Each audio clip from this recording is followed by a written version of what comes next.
Be a man. The violence society ignores. Tiffany Solter, Ph.D. Curtis had been 23 years old when the trajectory of his life bent sharply away from everything he had planned. He had been on track for officer candidacy, his ROTC instructors at the university speaking his name with the kind of approval that made his chest swell with quiet pride. 4 years of early morning PT, of leadership labs and field training exercises, of proving himself capable and steady, all of it had been leading somewhere. Germany, a deployment that would be his first real test, his first chance to lead soldiers in something that mattered. Captain Welsh had pulled him aside after formation one afternoon, clapped him on the shoulder, told him he had the makings of a fine officer. "You've got that thing, Welsh," Welsh had said. "That thing that makes men want to follow you." Curtis had carried those words like a talisman. His mother had cried when he had told her about the deployment orders, but they had been good tears, proud tears. She had raised him alone after his father left when Curtis was 4, worked herself hollow in double shifts at the hospital, first as an orderly, then finally, after years of night classes, as an LPN.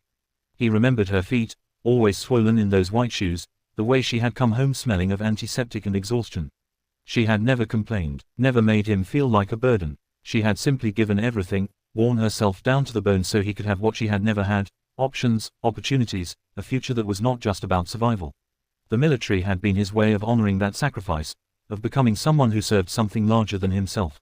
She understood that. When he had joined ROTC his freshman year, she had pressed her hand to his cheek and smiled, and he had seen something in her eyes that looked like relief, like vindication.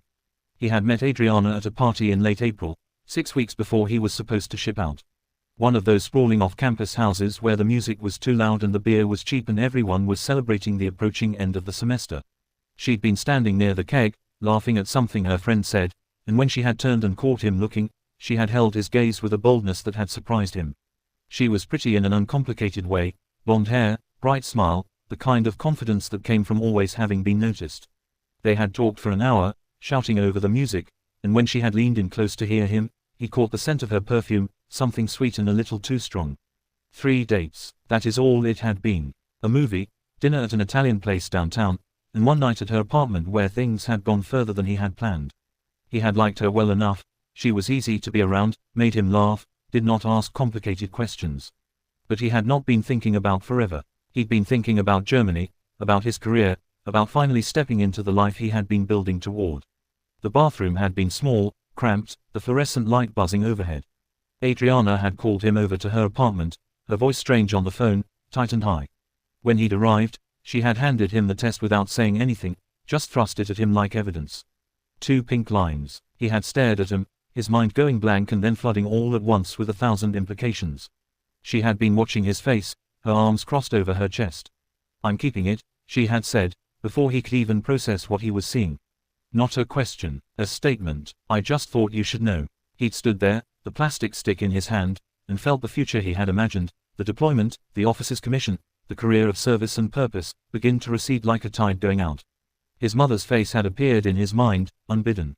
Her swollen feet, her exhausted smile, the way she had never walked away, never chosen the easier path, even when his father had. Curtis had been raised on the gospel of responsibility, of doing what was right even when it cost you everything. How could he be the kind of man who abandoned his own child? How could he ask other men to follow him into danger if he could not face up to his own mistakes? Captain Welsh had been disappointed but understanding when Curtis had withdrawn his deployment paperwork. "You sure about this, Welsh?" he had asked, and Curtis had nodded, not trusting his voice. "Family comes first, sir," he'd managed to say, and Welsh had studied him for a long moment before nodding slowly. "That's the right answer," he had said. "But it's a hard road you're choosing." Curtis had known. He had known exactly what he was giving up. The wedding had been small, hastily arranged at a courthouse with a handful of witnesses. His mother had cried, different tears this time, complicated tears that held both love and sorrow. She had hugged him tight before the ceremony, whispered, "You're a good man," into his ear, and he had felt the weight of it, the way she was both proud and heartbroken. Adriana had smiled in the photos, a bright, triumphant smile that had made something in his chest tighten. She had gotten what she wanted. He had looked at her standing beside him in a white dress she had bought off the rack, her hand resting on the small swell of her belly, and tried to feel something other than the dull ache of loss. Tried to convince himself that duty and love were the same thing, that doing right would eventually feel like enough. No one asked if he was ready. No one asked if this was what he wanted. The narrative was already written. Man gets woman pregnant, man steps up, man becomes hero by sacrificing his dreams. It would be years before Curtis understood that there are different kinds of sacrifice. Some build you up, others hollow you out from the inside. Curtis had done most of the actual caregiving, the 2 a.m. feedings, the diaper changes, the endless rocking and shushing. He had been exhausted, but also strangely content. Millie would fall asleep on his chest, her tiny hand curled against his collarbone, and he would feel something settle in him. Purpose, maybe, or just the simple satisfaction of being needed. The first years were a negotiation he kept losing. Adriana's career in pharmaceutical sales took off immediately, long hours, frequent travel, a salary that climbed steadily upward. The conversation about childcare was brief. When Adriana's maternity leave ended, she had sat him down at the kitchen table. Millie was asleep in her bassinet, and Adriana had a spreadsheet pulled up on her laptop. "We need to talk about childcare," she'd said. Curtis had nodded, assuming they would discuss daycare options, costs, schedules. "I've run the numbers," Adriana continued. "Daycare would cost almost as much as you're making at the warehouse. And my career is really taking off right now. I am up for a promotion to regional manager. It doesn't make financial sense for both of us to work." The words had hung in the air between them. Curtis had felt his stomach drop. "You're good with her," Adriana had said, and it sounded like a compliment but felt like a verdict. "And this way, we save on childcare, and I can focus on my career. It is just temporary. Once Millie's in school, you can go back to work." Temporary. The word had felt like a lie even then, but Curtis had nodded. What else could he do? They needed the income, and Adriana's was better. The math made sense, even if nothing else did. He had held his infant daughter, felt her impossible smallness against his chest, and heard himself agree. The army accepted his resignation with bureaucratic indifference. His commanding officer shook his hand. "Family first," the man had said. "You're doing the right thing." Curtis wanted to believe him. What no one said, what no one ever says, is that doing the right thing can destroy you slowly, one small concession at a time. That society celebrates men who sacrifice for their families while simultaneously stripping them of the identity that made them men in the first place.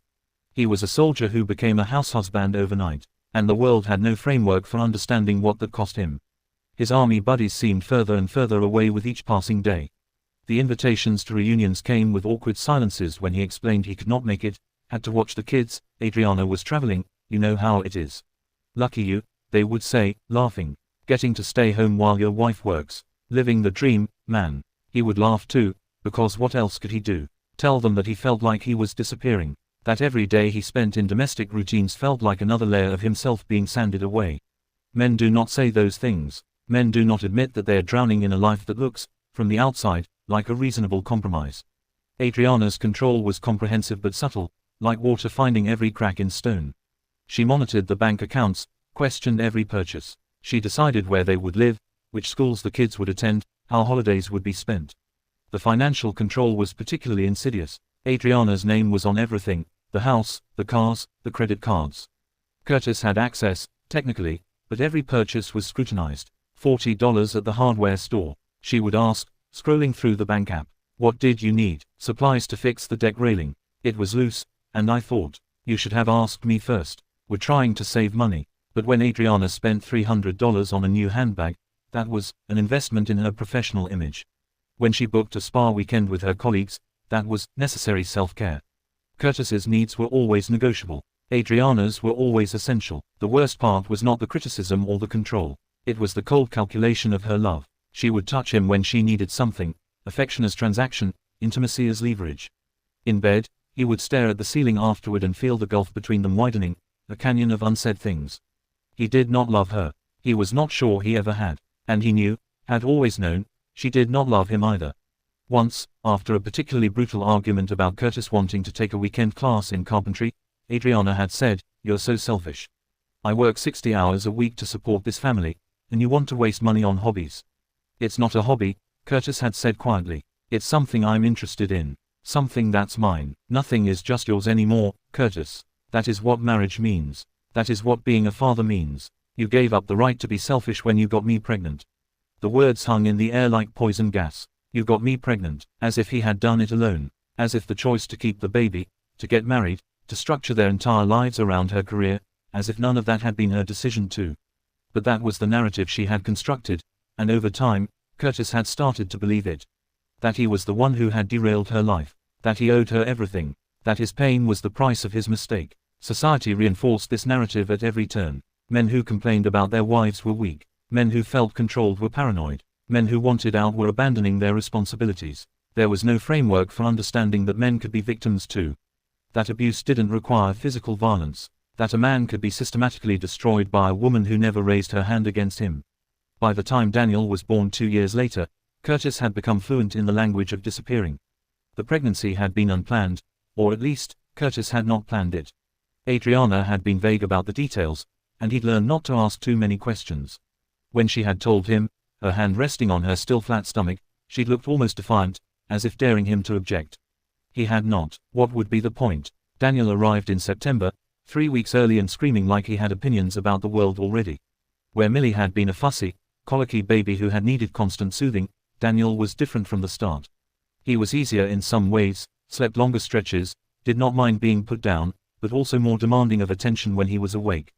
He wanted to see everything, touch everything, understand how everything worked.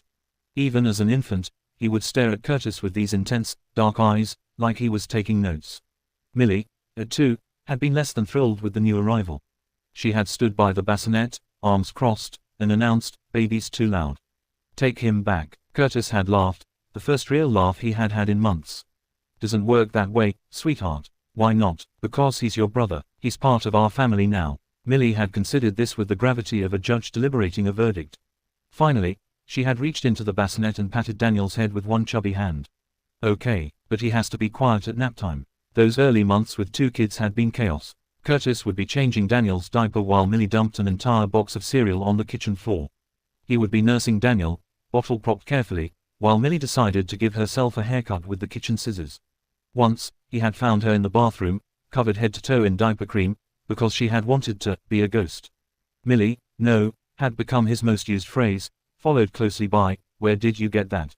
And, "Please don't put that in your mouth." But there were moments of grace, too. Millie singing to Daniel in her off-key toddler voice, making up nonsense lyrics. Daniel's first smile, which he had given to his sister, not his parents. The way Millie would bring Daniel her favorite stuffed rabbit when he cried, offering comfort the only way she knew how.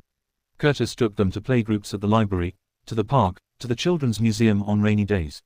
He learned which grocery store had the carts shaped like cars, which checkout clerk would give the kids stickers, which route home avoided the worst traffic. He became an expert in the logistics of small children, always carrying snacks, extra clothes, wipes, band-aids, a small toy for emergencies. At the playground, he would push Millie on the swings while Daniel napped in the stroller, and other parents, mostly mothers, would smile at him with a mixture of approval and pity. At playgrounds, other parents, mostly mothers, would smile sympathetically. "It's so great that you're so involved," they would say, as if his presence was voluntary, a hobby he had taken up rather than a life he had fallen into. "My husband won't even change a diaper," one mother said, laughing. "You're like a unicorn." He stopped mentioning he had been a soldier. It felt like talking about someone else, like a character in a storybook he'd long since forgotten reading. Once, at a parent-teacher conference, Millie's kindergarten teacher had addressed all her comments to Adriana, despite Curtis being the one who volunteered in the classroom, who knew all the other kids' names, who had organized the class Halloween party. "And you must be so grateful to have such a hands-on husband," the teacher had said to Adriana, as if Curtis was not sitting right there. Adriana had smiled tightly. "He has a lot of free time." The teacher had laughed. Curtis had said nothing. This was the invisible violence, not bruises or broken bones, but the systematic erasure of personhood. The constant message that his contributions did not matter, that his sacrifices were expected, that his pain was either invisible or, worse, amusing. When he tried to talk to his mother about it, she had said, "Marriage is hard, honey. You just have to work through it." When he mentioned to an old army friend that things were difficult, the friend had laughed. "Dude, all marriages are hard. At least you don't have to work." As if raising children was not work. As if managing a household was not work. As if slowly losing yourself was not the hardest work of all. His old army buddies would call occasionally, less and less as time went on. They would talk about deployments, promotions, the guys from their unit. Curtis would listen and make appropriate noises, but he had nothing to contribute. What was he going to say? That he had mastered the art of making mac and cheese with one hand while holding a crying baby with the other. That his greatest accomplishment this week was getting both kids to nap at the same time. The calls stopped eventually. He told himself he was relieved. He knew which tone in Adriana's voice meant criticism was coming, the slight tightening, the drop in warmth, like a door closing. He learned to anticipate her moods, to smooth the path ahead of her, to make himself smaller so she had more room to expand. The house was always clean. Dinner was always ready. The children were bathed, read to, tucked in before she got home. It still was not enough. "You forgot to pick up my dry cleaning," she would say, not looking up from her phone. "I'm sorry. Millie had a fever, and I have a presentation tomorrow, Curtis. Do you know how that makes me look?" He had felt his jaw tighten, felt the words rising in his throat. "Your daughter was sick. I was taking care of our child. That is more important than your fucking dry cleaning." But he had swallowed them down, the way he always did. "I'm sorry," he had said instead. "I'll go get it now. The shop closes at 7. He had looked at the clock. 6:20. The shop was 20 minutes away in good traffic. "I'll make it," he had said. He had bundled both kids in the car, Millie feverish and whimpering, Daniel confused about why they were leaving again, and driven across town. He had made it to the dry cleaning shop at 6:58, had practically run inside with Daniel on his hip and Millie's hand in his, had grabbed Adriana's suits and made it back to the car. Millie had thrown up in her car seat on the way home. He had cleaned it up in the driveway, in the dark, while Daniel cried in his car seat and Millie sobbed that she was sorry, she did not mean to. "It's okay, baby," he had murmured, wiping her face with a wet wipe. "It's not your fault. You were sick. It's okay." When he had finally gotten both kids inside, cleaned up, and in bed, it was past 9.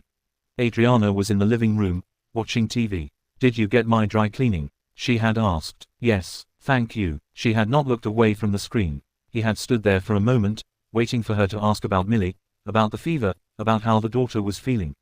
But Adriana had just reached for her wine glass, and Curtis had turned and gone upstairs. In the bathroom, he had gripped the edge of the sink and stared at his reflection. He barely recognized himself. When had he gotten so tired? When had the lines around his eyes gotten so deep? He had thought about his mother, about the way she had worked herself hollow for him. Was this the same? Was he doing the right thing? He did not know anymore. Once, Curtis had bought himself a new pair of running shoes. His old ones had holes in the soles, and she had confronted him about it that evening. $80, she had said, holding up her phone with the bank app open.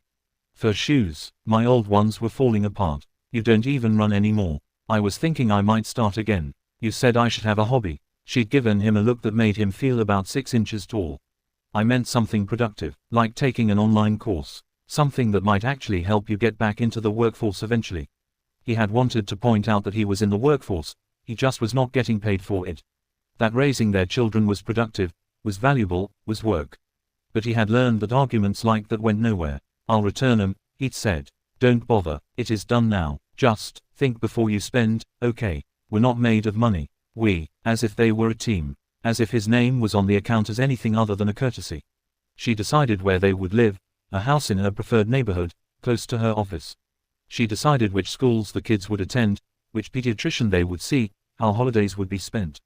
Curtis's opinions were solicited but rarely considered. He was the implementer, not the decision maker. When Daniel was 3 and Millie was 5, Curtis had suggested therapy. Gently, carefully, choosing his words like he was defusing a bomb. They had been in bed, the lights off, the house finally quiet. Adriana had been on her phone, scrolling through work emails. "I was thinking," he had started, "that maybe we could talk to someone. A counselor, or therapy." She had turned to look at him, her face illuminated by the blue glow of her screen.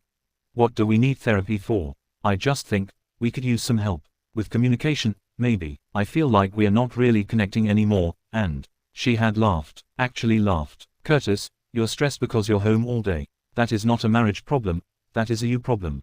Maybe you need a hobby." "I have hobbies," he had said, though he could not think of any in that moment. "Do you? Because from where I'm sitting, you spend all your time with the kids and then complain that you're tired." "I'm not complaining, I'm just saying that maybe we could." "I'll tell you what," she had interrupted. "I'll get you a gym membership. You can go work out, blow off some steam. That'll help more than paying someone $150 an hour to tell us our marriage is fine." The gym membership had appeared on his keychain a week later. He'd gone twice, felt guilty both times for leaving the kids with a babysitter they could not really afford, and never went back. The worst part was not the criticism or the control. It was the cold calculation of her love. Affection as transaction, intimacy as leverage. She would kiss him when she wanted him to agree to something, would initiate sex after a fight, would hold his hand in public when her parents were visiting. In bed, after those calculated moments of closeness, he would stare at the ceiling and feel the gulf between them widening, a canyon of unsaid things. He would think about the man he had been at 23, the soldier with plans and dreams and a future that belonged to him. He would wonder where that man had gone, if he was still in there somewhere, or if he had been erased completely. Next to him, Adriana would already be asleep, or pretending to be. And Curtis would lie there in the dark, listening to the house settle around him, and feel himself disappearing a little more. The realization did not come as a thunderbolt. It came on a Wednesday afternoon when Millie was 8 and Daniel was 6, in the produce section of the grocery store.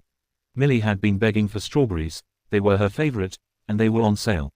Curtis had put a container in the cart, then another, because Daniel liked them too, then a third, because why not? It was one small thing that would make his kids happy. His phone had buzzed, a text from Adriana. Did you remember to get my protein powder? The vanilla one, not chocolate. And Greek yogurt, the 0% fat. He had stared at the message, then at the strawberries in his cart, and felt something crack open inside him. He could not remember the last time Adriana had asked what he wanted from the store. Could not remember the last time she had noticed what he liked, what made him happy. He was a function in her life, not a person. A household appliance that occasionally malfunctioned and needed correcting. Millie had tugged his hand. Daddy, can we get them? He had looked down at his daughter, her hopeful face, her gap-toothed smile, the way she still reached for his hand in public even though some of her friends thought they were too old for that, and felt his eyes burn. Yeah, baby, he had said. We can get them. That night, he had stood in the bathroom after everyone was asleep, staring at himself in the mirror. He had lost weight. When had that happened? His face looked gaunt, shadows under his eyes that had not been there a year ago. His hair was going grey at the temples. He was only 33, but he looked older. Felt older. When had he last laughed? Really laughed, the kind that came from your belly and made your face hurt. He tried to remember and could not. The man in the mirror was a stranger, a ghost wearing his face. He waited until the kids were asleep, until he had checked on them twice. Millie sprawled across her bed with her stuffed rabbit, Daniel curled up small with his nightlight glowing, before he went downstairs. Adriana was on the couch with her laptop, a glass of wine on the side table. She did not look up when he sat down. We need to talk, he said. She kept typing. Adriana, please, she sighed, the put-upon sound of someone being interrupted from important work, and closed the laptop. What is it? His heart was hammering. He had rehearsed this in his head a dozen times, but now the words felt stuck in his throat. I want a separation, he said. The silence stretched out. Adriana picked up her wine glass, took a slow sip, set it down with measured precision. You want to leave your children, she said. No, I want to leave you. The kids will stay with me. Her voice was ice, but her eyes were calculating. She had already thought this through, he realized. Had probably been expecting this conversation, had her responses prepared. Do you really think a judge is going to give custody to an unemployed man with no career, no prospects? I have been the breadwinner for a decade, Curtis. You've been home playing house. The word, playing, hit him like a physical blow. I raised them, he said quietly. I've been with them every single day. I know their teachers' names, their friends' names, what they're afraid of, what makes them laugh. And I've kept a roof over their heads. I have paid for their food, their clothes, their school, their insurance. Everything they have, I've provided. She leaned forward, and there was something almost pitying in her expression. Tell me, Curtis, what do you have to offer them now? You have no job, no income, no savings of your own. You think you can support 2 children on what? Good intentions. I'll get a job. Doing what? You have been out of the workforce for 10 years. You have no recent experience, no network, no references. You are going to work retail, fast food. She shook her head. The kids need stability. They need a parent who can actually provide for them. I am a parent. I am the primary parent. I have been. You've been a babysitter. Her voice was sharp now, the pretense of patience gone. A very expensive babysitter that I've been supporting. And now you want to blow up their lives because you are having some kind of midlife crisis. He felt his hands shaking. This isn't a crisis. This is me realizing that I cannot do this anymore. That we are not good for each other, that we are not. Not what? Not in love. She laughed, a cold sound. Grow up, Curtis. This is marriage. This is what it looks like. You think everyone gets butterflies and romance. We have 2 children and a life together. That's what matters. The kids deserve to see what a healthy relationship looks like. The kids deserve a stable home. 2 parents, not some broken family because their father decided he wasn't happy enough. She stood up, smoothing her skirt. If you want to leave, leave. But do not pretend this is about what is best for Millie and Daniel. This is about you being selfish. She walked toward the stairs, then paused. And Curtis, if you try to take my children from me, I will bury you. The divorce took 18 months and cost him nearly everything. Adriana's lawyer was a woman named Patricia Vance. She was expensive, ruthless, with a reputation for destroying opposing parties in custody battles. Curtis's lawyer, A kind man named Jeff Rosen, who charged a quarter of Vance's rate, tried his best. It was not enough. They painted Curtis as unstable, directionless, dependent. They brought up his resignation from the army, framed it as a pattern of giving up when things got hard. They highlighted every time he had been late to pick up the kids, twice, both times because of traffic, every missed school event, 3, all because Adriana had scheduled them during her custody time and not told him, every perceived failure. Mr. Welsh has no employment history for the past decade, Vance said, her voice smooth and reasonable. He has no income, no prospects. He's been entirely financially dependent on my client, who has worked tirelessly to support this family while Mr. Welsh stayed home. I was raising our children, Curtis said, and hated how defensive he sounded. You were unemployed, Vance corrected, and now you want to upend these children's lives, remove them from the only stable parent they've known, because you've decided you're unhappy. Jeff objected. The judge, an older man named Harrison with kind eyes and gray hair, sustained it. But Curtis could see the way Harrison looked at him, sympathetic, but skeptical. Adriana testified with perfect composure. She talked about her career, her stability, her love for her children. She cried, actually cried, when she talked about how hard it had been to be the sole provider, how much she had sacrificed, how worried she was about the children's well-being. I just want what's best for Millie and Daniel, she said, dabbing at her eyes. They need consistency. They need to know their home is secure. Curtis watched her performance and felt sick. When it was his turn, he tried to explain, tried to talk about the daily reality of raising Millie and Daniel, the homework help and the scraped knees and the bedtime stories. The way Millie came to him when she had nightmares. The way Daniel asked him to explain how things worked. The court recognizes that Mr. Welsh has been the primary caregiver, the judge said, his kind eyes somehow making it worse. However, given his current employment status and lack of stable income, and considering Ms. Welsh's demonstrated ability to provide financial stability, the court awards primary custody to the mother. Curtis got every other weekend and Wednesday dinners. He watched his children's faces in the courtroom. Confusion, fear. Adriana had been preparing them, he realized, slowly, carefully poisoning them against him.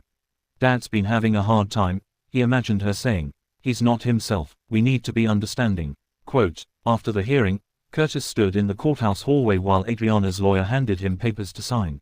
His own lawyer patted his shoulder. It's just temporary, he said, trying for encouraging. You'll build your case, get a job, establish stability, and we can petition for more custody. But Curtis had watched his children leave with Adriana, had seen Millie's stiff posture and Daniel's tears, and knew that the damage was already done. In the parking lot, an older man, another father, Curtis guessed, from the haunted look in his eyes, approached him. First custody hearing, the man asked. Curtis nodded. Let me guess, she got the kids, the house, and you got every other weekend. How did you know? The man laughed bitterly. Because that's how it always goes. Does not matter if you were the primary caregiver. Does not matter if she was abusive. The system assumes mothers are nurturers and fathers are paychecks. You could have video evidence of her hitting you, and they'd still find a way to give her custody. There has to be something. There isn't. Not really. You can fight, and you should. But understand that you are fighting a system that does not believe men can be victims. That does not think fathers are real parents. That sees your pain as either weakness or lies. The man handed Curtis a card. Support group, meets Thursdays. Bunch of guys in the same boat. It helps to know you are not crazy. That what happened to you was real. Curtis took the card, stared at it. Non-custodial fathers support network. With the invisible victims, the man said. Society doesn't want to acknowledge we exist. But we do, and we survive. Come Thursday if you need to talk to people who understand. He walked away, leaving Curtis standing in the parking lot, holding a card that felt like both a lifeline and an admission of defeat. Curtis moved into a rental house 40 minutes outside the city, where properties were cheap and the nearest neighbor was a quarter-mile away. The house was small, 2 bedrooms, a sagging porch, 15 acres of overgrown field rolling toward distant tree line. The real estate agent apologized for its condition. It needs work, she had said, but the bones are good. Curtis paid 6 months' rent up front and moved in with 2 suitcases, a sleeping bag, and a profound silence that felt like drowning. For 3 weeks, he barely moved. He slept on the floor. He ate cereal from the box. He stared at his phone, at the photos of Millie and Daniel, and felt the absence of them like a missing limb. He went to the support group on Thursday, sat in a church basement with 15 other men, all of them carrying the same haunted look, the same invisible wounds.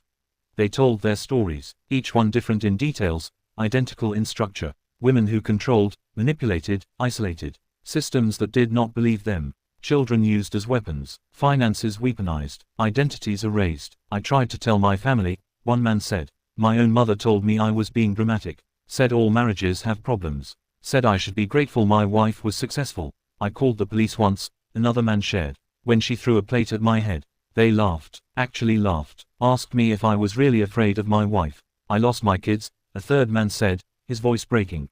She told them I was dangerous. That I had hurt her. They believed her. Now my own children won't speak to me. Quote, Curtis listened and felt something crack open inside him, not breaking, but releasing. The pressure of carrying this alone, of thinking he was crazy or weak or wrong. You're not alone, the group leader said. His name was Tom, and he had been fighting for custody of his daughter for 6 years. What happened to you is real. It is abuse, and it matters, even if the world pretends it doesn't. How do you keep going? Curtis asked. When everything is stacked against you, you find reasons, Tom said. Small ones at first, then bigger ones. You rebuild yourself piece by piece, and you hold on to the hope that someday, your kids will be old enough to see the truth. To choose for themselves, and if they don't, then you survive anyway, because that is what we do. We survive. Then, on a Tuesday afternoon in October, Curtis drove to the animal shelter. Brutus was a Carolina Cur lab mix, 7 years old, with gray around his muzzle and a scar across his shoulder. He had been surrendered by an owner who was moving and could not take him. He's a good boy, the volunteer said, kneeling beside the dog. But he's been here a while. People want puppies. Brutus looked at Curtis with amber eyes, steady, patient, waiting. I'll take him, Curtis said. The volunteer blinked. Don't you want to meet him first? Walk him, see if. I'll take him. He adopted Caesar the same day, a younger dog, maybe 3, with a red coat and ridiculous floppy ears. Caesar had been found by the highway, skinny and scared, trusting no one. He's going to need time, the volunteer warned. He's anxious, doesn't trust people yet. That's okay, Curtis said. Neither do I. The dogs changed everything. They needed him in ways that were simple and honest. Food, water, exercise, attention, no games, no manipulation, no conditional love. Curtis started walking him every morning, long loops through the fields, then further, into the woods that bordered his property. Brutus walked beside him like a soldier, steady and alert. Caesar ranged ahead, gradually becoming braver, learning that the world was not all threat and hunger. The physical activity helped, the routine helped, but more than that, the dogs gave him a reason to get up, to keep moving, to stay present.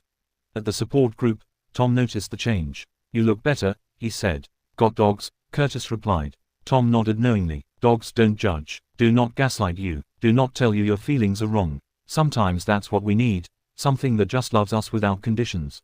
Curtis fixed the porch, painted the bedroom, built a fence, badly at first, then better as he learned. His hands, soft from years of domesticity, developed calluses again. His shoulders remembered what it felt like to be tired from physical work rather than emotional exhaustion. He got a job at a local hardware store. It was simple work, stocking shelves, helping customers, cutting lumber. His manager, a Vietnam vet named Ray with a limp and a dry sense of humor, did not ask questions about Curtis's past. You know your way around tools, Ray observed one day. I'm learning. You military. Curtis hesitated. He had not claimed that identity in so long. Was. Long time ago. Ray nodded. Thought so. You have got the bearing. What happened? Life, Curtis said simply. Yeah, life happens to the best of us. Ray handed him a box cutter. Well, you're good at this. Customers like you. You've got a future here if you want it. Quote, a future. The word felt foreign, impossible. But also, for the first time in years, real. At night, Curtis sat on the porch with Brutus at his feet and Caesar curled against his side, and watched the stars come out over the empty fields. Slowly, so slowly he almost did not notice, something in his chest began to unknot. He started keeping a journal, something his therapist at the VA had suggested. He'd finally admitted he needed help, had finally walked into the VA clinic and said the words, I think I'm a victim of domestic abuse. The counselor, a woman named Drive, Patricia Adams, had not laughed, had not dismissed him, had simply nodded and said, tell me what happened. It had taken 3 sessions before Curtis could say it all, before he could admit the full scope of what Adriana had done, what the system had done, what he had allowed to be done to him. You didn't allow it, Drive. Adams had said firmly. You survived it. There's a difference. I should have fought harder, should have left sooner. You fought as hard as you could with the resources you had. And you left when you were able to. That is not weakness, Curtis. That's survival. Then why do I feel like I failed? Because society tells men they can't be victims. That admitting abuse makes you less of a man.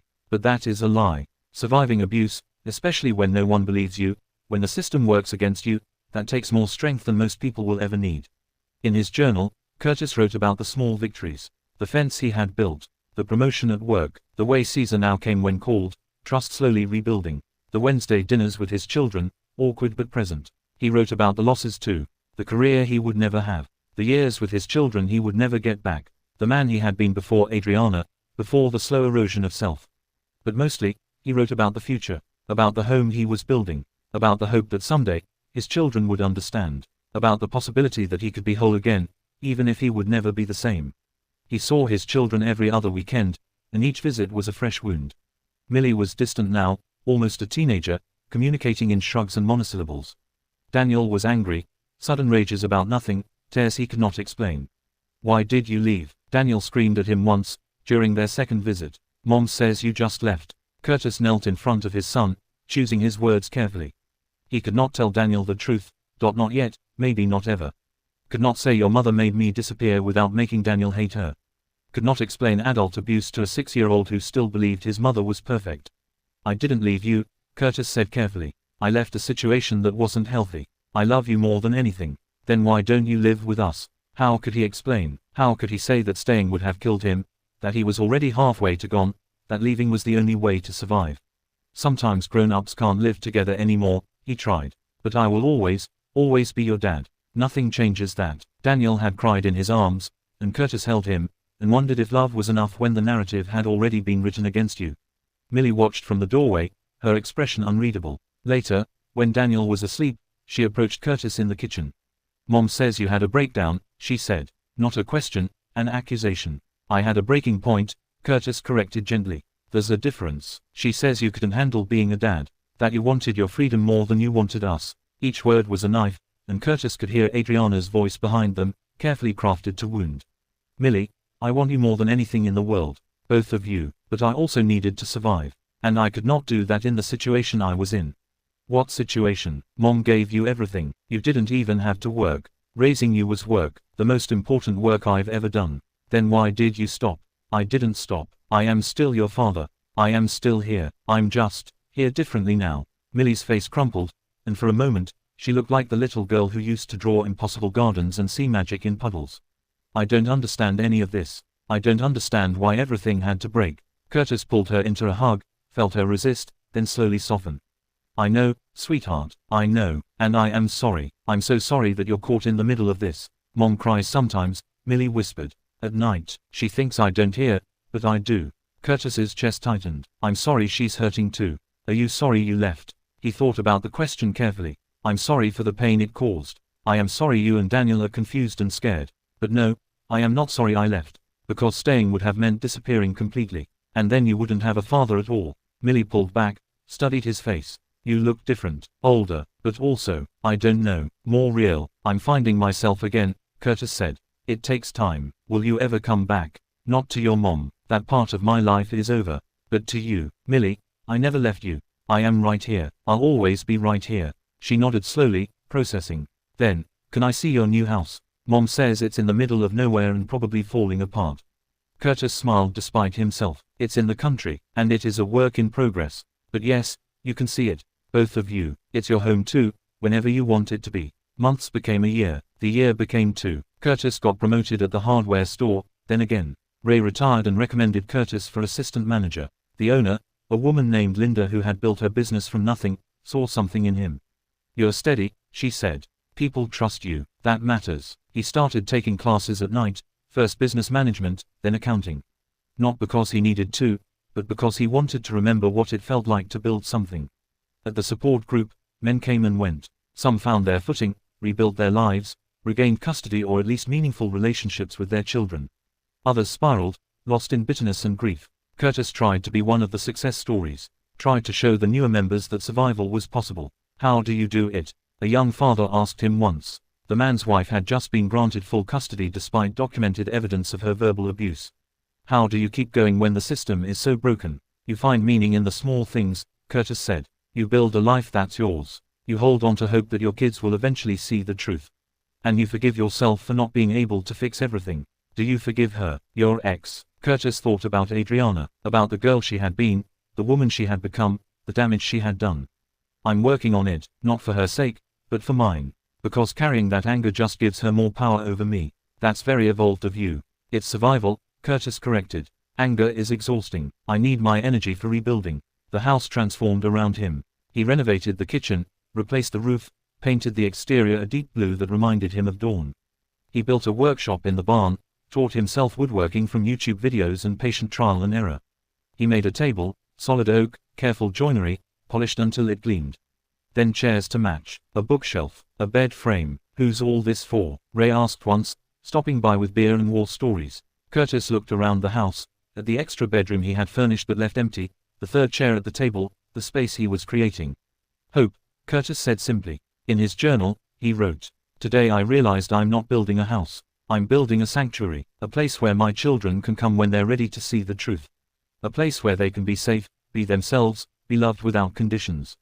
I don't know if they'll ever come, but I'll keep building anyway, because that's what love is, creating space for people, even when they're not ready to fill it." He saw Adriana once, at Daniel's school play. She arrived with a man Curtis did not recognize, younger, wearing an expensive suit, his hand proprietary on her back. Adriana saw Curtis and her expression flickered, surprise, then calculation, then dismissal. After the play, she intercepted him outside. "You look different," she said. "Not quite a compliment. I'm doing okay. The kids say you live in some house in the middle of nowhere." "It's peaceful." She studied him, and he saw it. It was the realization that he had slipped her grasp, that he was no longer the man she could control. For just a moment, something crossed her face that might have been regret. Then it was gone. "They miss having a real home," she said, and walked away. Curtis watched her go and felt nothing. No anger, no hurt. Just a distant sadness for the years they had wasted, and the children caught between them. At the support group that week, he shared the encounter. "She tried to get to you," Tom observed. The real home comment.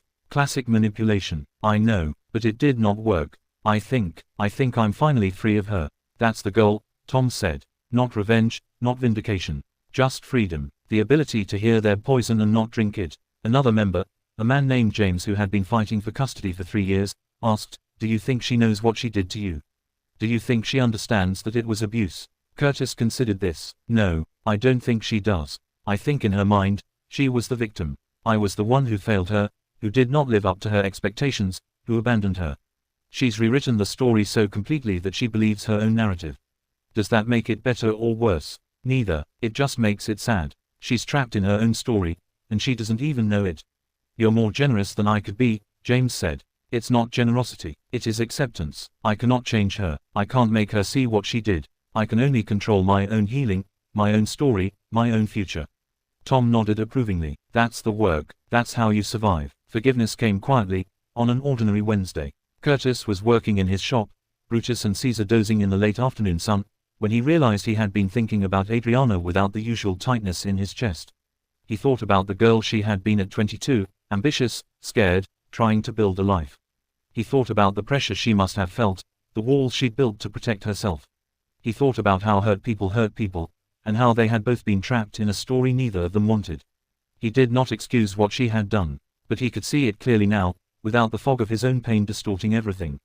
"I forgive you," he said aloud to the empty workshop, and felt something ancient release inside him. In his journal that night, he wrote, "Forgiveness isn't about saying what happened was okay. It's about releasing the hold it has on you. Adriana hurt me. The system failed me. Society looked away. All of that is true. But I don't have to carry it anymore. I can set it down and walk away. I can build something new from the pieces that are left. I forgive Adriana for not knowing how to love me. I forgive the system for not believing me. I forgive society for looking away. And most importantly, I forgive myself for not leaving sooner, for not fighting harder, for all the ways I think I failed. I did the best I could with what I had. That has to be enough." Later, he sat on his porch as twilight painted the sky purple and gold. He thought about Millie, 17 now, preparing for college. About Daniel, 12, still angry but with glimpses of softness breaking through. He thought about the home he had built, literally and figuratively, with its extra bedrooms and empty chairs. Waiting, he prayed, though he was not sure to whom or what.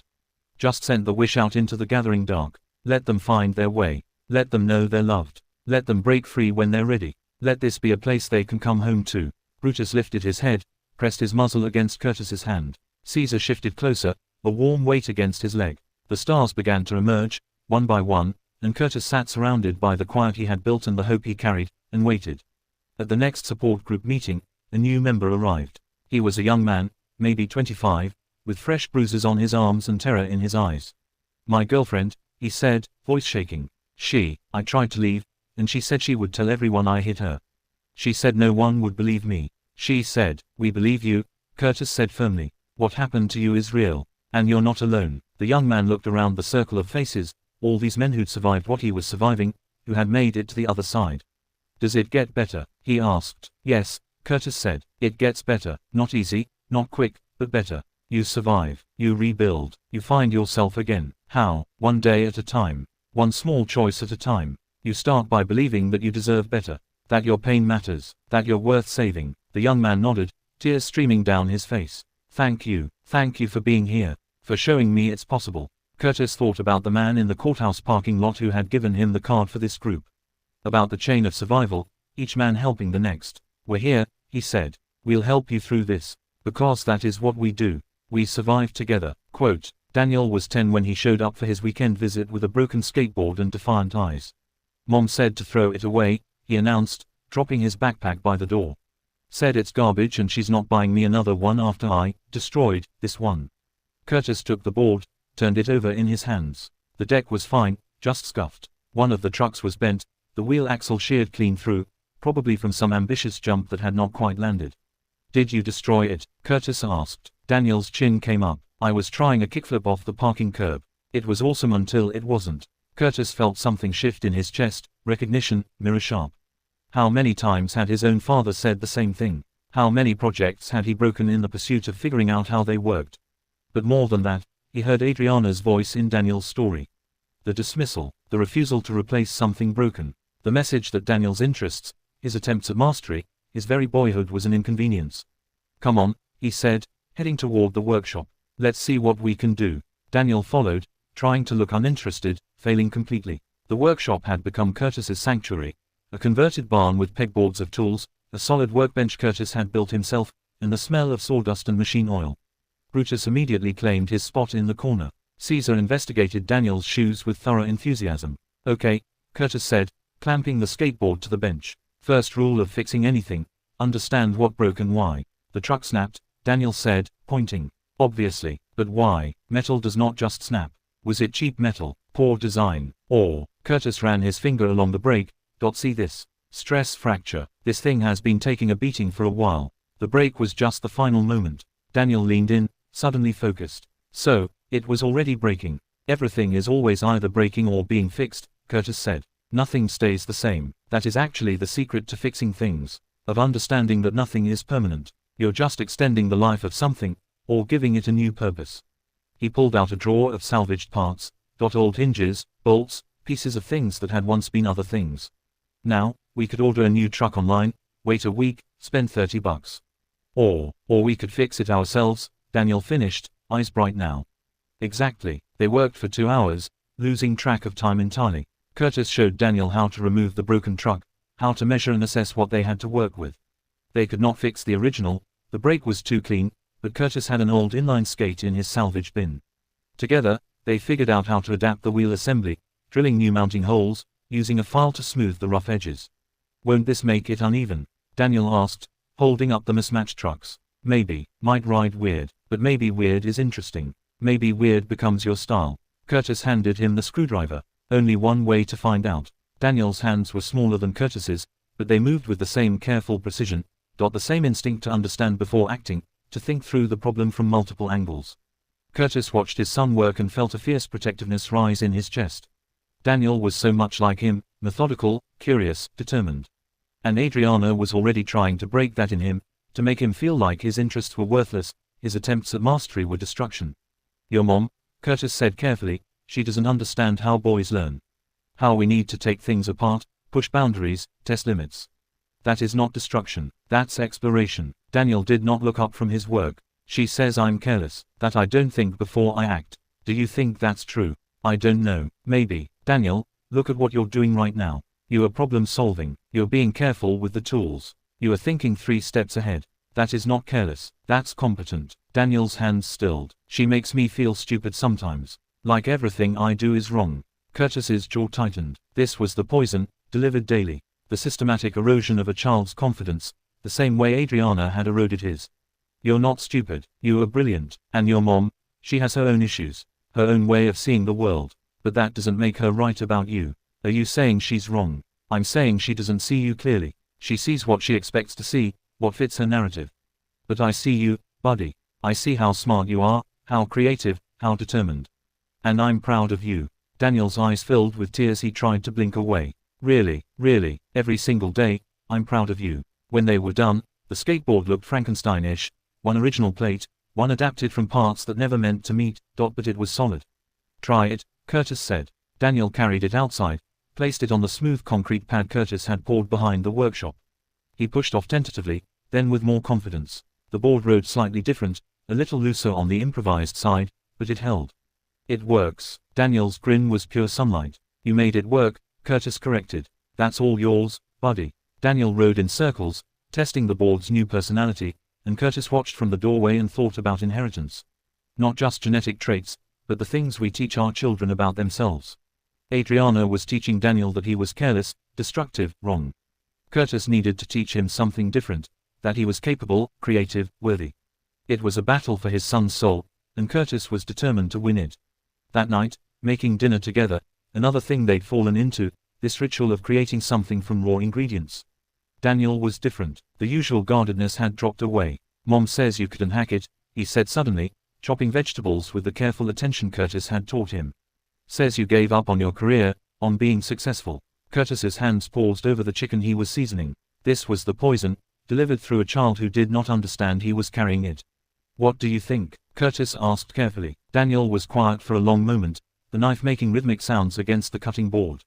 I think maybe there are different kinds of success. Yeah, like, Mom's successful at her job, makes a lot of money, has a big title, but she is always stressed, always angry about something. He scraped the vegetables into the pan, watched them sizzle. You're successful at different stuff. You fixed the roof, you built all the furniture, you can make anything, and you're not angry. Curtis's throat tightened. Being angry doesn't mean someone's failed, Dan. Your mom works really hard. She's under a lot of pressure. I know. Daniel's voice went small, but sometimes I think she likes being angry. Like it makes her feel powerful. God, the kid was perceptive. Too perceptive. Carrying weight no 10-year-old should have to carry. Curtis came to stand beside his son, choosing his words with care.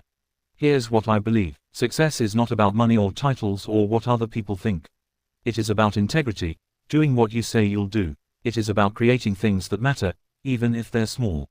It's about being honest with yourself about who you are, like fixing a skateboard instead of throwing it away. Exactly like that. Daniel looked up at him, and in his eyes Curtis saw the question he was really asking. Am I like you or like her? Which kind of person am I becoming? You're your own person, Curtis said, answering the unspoken question. You've got parts of both of us, but mostly you're just Daniel.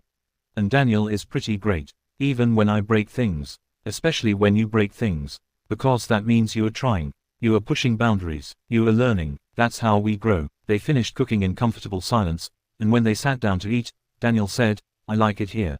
At your house, I feel like I can breathe. Curtis's heart broke and healed simultaneously. You can always breathe here. This is your home too. Mom says it's not a real home. Says you're just playing house in the country. What do you think? Daniel looked around, at the table they were sitting at that Curtis had built, at the walls Curtis had painted, at the life Curtis had constructed from nothing. I think this is the realest home I've ever been in, Daniel said quietly. Over the following months, Daniel started bringing Curtis problems the way Caesar brought him sticks, offerings, tests, connections. His laptop was running slow. Together they opened it up, cleaned out the dust, upgraded the RAM with parts Curtis ordered online. His bike chain kept slipping. They took apart the drivetrain, learned about gear ratios and tension, rebuilt it stronger. He wanted a desk for his room at Adriana's house. Curtis taught him to measure, to cut, to join wood properly. They built it together in the workshop, Daniel doing most of the work himself, Curtis just guiding. Mom's gonna hate this, Daniel said, running his hand over the finished surface with its smooth oak, simple lines, solid joinery. Why would she hate it? Because, Daniel struggled with the words. Because I made it here, with you. Curtis's heart broke a little. Did she say that? She doesn't have to say it. I can tell. Whenever I talk about stuff we do, she gets this look. Like she's swallowing something bitter. That's not about you, buddy. That's about stuff between your mom and me that has nothing to do with how much we both love you. Do you love her? The question was so direct, so honest, so Daniel. I did once, in my way. Now I mostly just hope she is happy. Hope we can both be good parents to you and Millie, even if we can't be good to each other. Daniel nodded slowly, processing. I don't think she's happy. I don't think she knows how to be. Curtis thought about this, thought about Adriana's constant striving, her need for control, her inability to find peace. Some people are always fighting battles, even when the war is over. Your mom is one of those people. Are you fighting battles? Not anymore. I fought my battle. I survived. Now I'm just building. Building what? A life, a home, a future, relationships with you and Millie, myself. Daniel considered this. I want to be like you when I grow up. Curtis had to look away, overcome. You're already like me in the ways that matter. You have got integrity. You've got curiosity. You have got the ability to fix things. Those are the important parts. But I'm also like her, Daniel said, and there was fear in his voice. Sometimes I get angry like she does. Sometimes I want to control things. Sometimes I'm mean to Millie for no reason. That's called being human, Curtis said gently. We all have parts of us that aren't great. The question is what we do with them. Do we let them control us, or do we learn to manage them? How do you manage them? By noticing them, by being honest about them, by choosing, every day, to be the person you want to be instead of the person your worst impulses would make you. Is that hard? Sometimes, but it gets easier with practice. And you know what helps? Having people around you who see you clearly, who call you out when you're being your worst self, and celebrate you when you're being your best self. Like you do, like I tried to do, and like you can do for yourself, once you learn how. By the time Daniel was 12, the resemblance between them was impossible to miss. It was not just physical, though they shared the same lean build, the same way of moving through space with careful economy. It was deeper than that. They both needed to understand how things worked, not just accept that they did, but take them apart, see the mechanisms, rebuild them better. They both solved problems sideways, not through force but through creativity, finding unconventional solutions that somehow worked better than the conventional ones. They both had an innate sense of fairness, a bone-deep integrity that made lying feel physically uncomfortable. He's you, Ray observed once, watching Daniel help Curtis reorganize the hardware store's tool section. The kid had devised a color-coding system that was genuinely brilliant.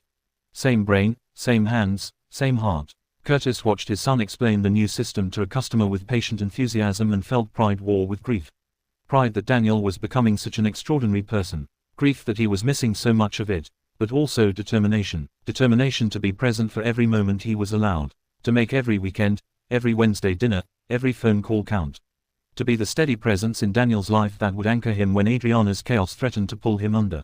At the support group, Curtis talked about this balance. He spoke of the grief of missing so much, the determination to make the most of what he had. I see him every other weekend, he said. That's 4 days a month, 48 days a year. By the time he's 18, I will have had him for less than 3 years total. 3 years out of 18. And I'm supposed to compete with Adriana's narrative using just those 3 years. It's not about quantity, Tom said. It's about quality. Those 48 days a year. You are giving him something Adriana can't, unconditional acceptance. Space to be himself. The message that he's enough exactly as he is. Is that enough to counter her poison? I don't know, Tom admitted. But it's all we've got. So we make it count. Curtis made it count. The summer Daniel turned 13, he asked if he could stay for 3 weeks instead of just weekends. Mom's going to that conference in Singapore, he explained. She wants to put me in camp, but I was thinking, could I stay here? Help you with the addition. Curtis was building a greenhouse, glass panels, cedar frame, a project that had been on his mind for months.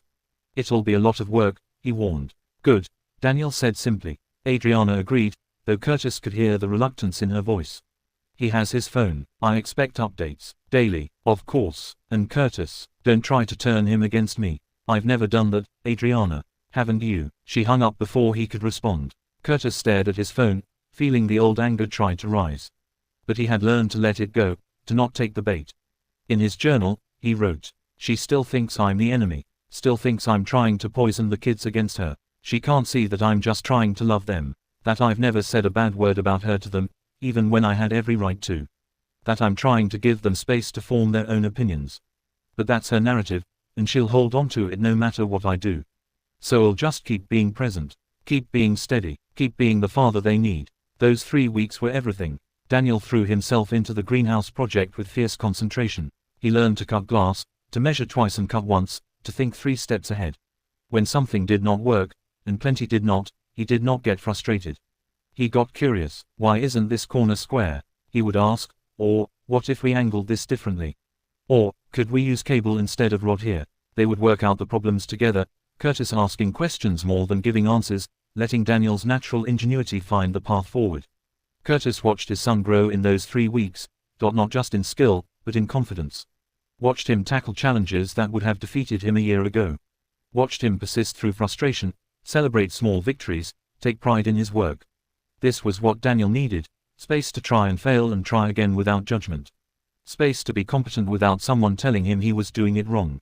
Space to discover his own capabilities. In the evenings, they would sit on the porch with Brutus and Caesar, sore and satisfied, and Daniel would talk.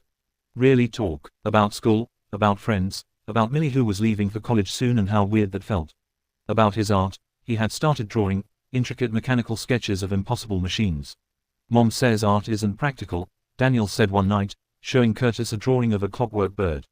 The detail was stunning, every gear visible, every connection thought through. Curtis felt anger flash through him. Adriana dismissing another one of their children's gifts, trying to force them into her narrow definition of valuable. Art is completely practical, Curtis said firmly. It's how we understand the world. It's how we show what is inside us. This, he tapped the drawing, this is beautiful and brilliant. Don't let anyone tell you otherwise. Daniel was quiet for a moment. You really think so? I know so. You have got a gift, Dan, for seeing how things connect, how they could be. That is rare, that is valuable. Don't hide it. Something in Daniel's posture relaxed, like he had been given permission to be himself. Mom wants me to be an engineer, he said. Says it's practical, good money, stable career. Do you want to be an engineer? I don't know, maybe, but I also want to make art. I want to build things that are beautiful, not just functional. Those aren't mutually exclusive, Curtis said. Some of the best engineers are artists. They see the beauty in function, the art in problem solving. You do not have to choose between your practical side and your creative side. You can be both. Mom says you have to choose. Says trying to do everything means you're good at nothing. Your mom sees the world in very black and white terms. But the world is actually full of color. Full of people who are multiple things at once. You can be an engineer and an artist. A builder and a dreamer. Practical and creative. You don't have to fit into one box. Daniel looked at his drawing, then at the greenhouse they were building, functional and beautiful, practical and artistic. Like this, he said. The greenhouse is both. Exactly like this. On the last night before Adriana returned from Singapore, they finished the greenhouse. It stood in the garden, glowing in the twilight, glass and cedar and the work of their 4 hands. We built that, Daniel said, voice full of wonder. We did. Together. Together. Daniel turned to Curtis, and his eyes were too adult, too aware. Dad, I know Mom tells me stuff. About you. About why you guys split. About how you gave up and weren't strong enough. Curtis's chest tightened. Daniel, but I don't believe her. Not anymore. Daniel gestured at the greenhouse, at the house, at everything. Someone who gave up couldn't do all this. Someone weak could not build this. She's wrong about you. Curtis had to look away, overcome. She's not wrong about everything. I made mistakes. I let myself disappear for a long time. But you came back. You found yourself again. Daniel's voice was fierce. That's not weakness. That's the strongest thing I can think of. Curtis pulled his son into a hug, felt Daniel hold on tight, this boy who was so much like him, who understood without being told, who saw what mattered.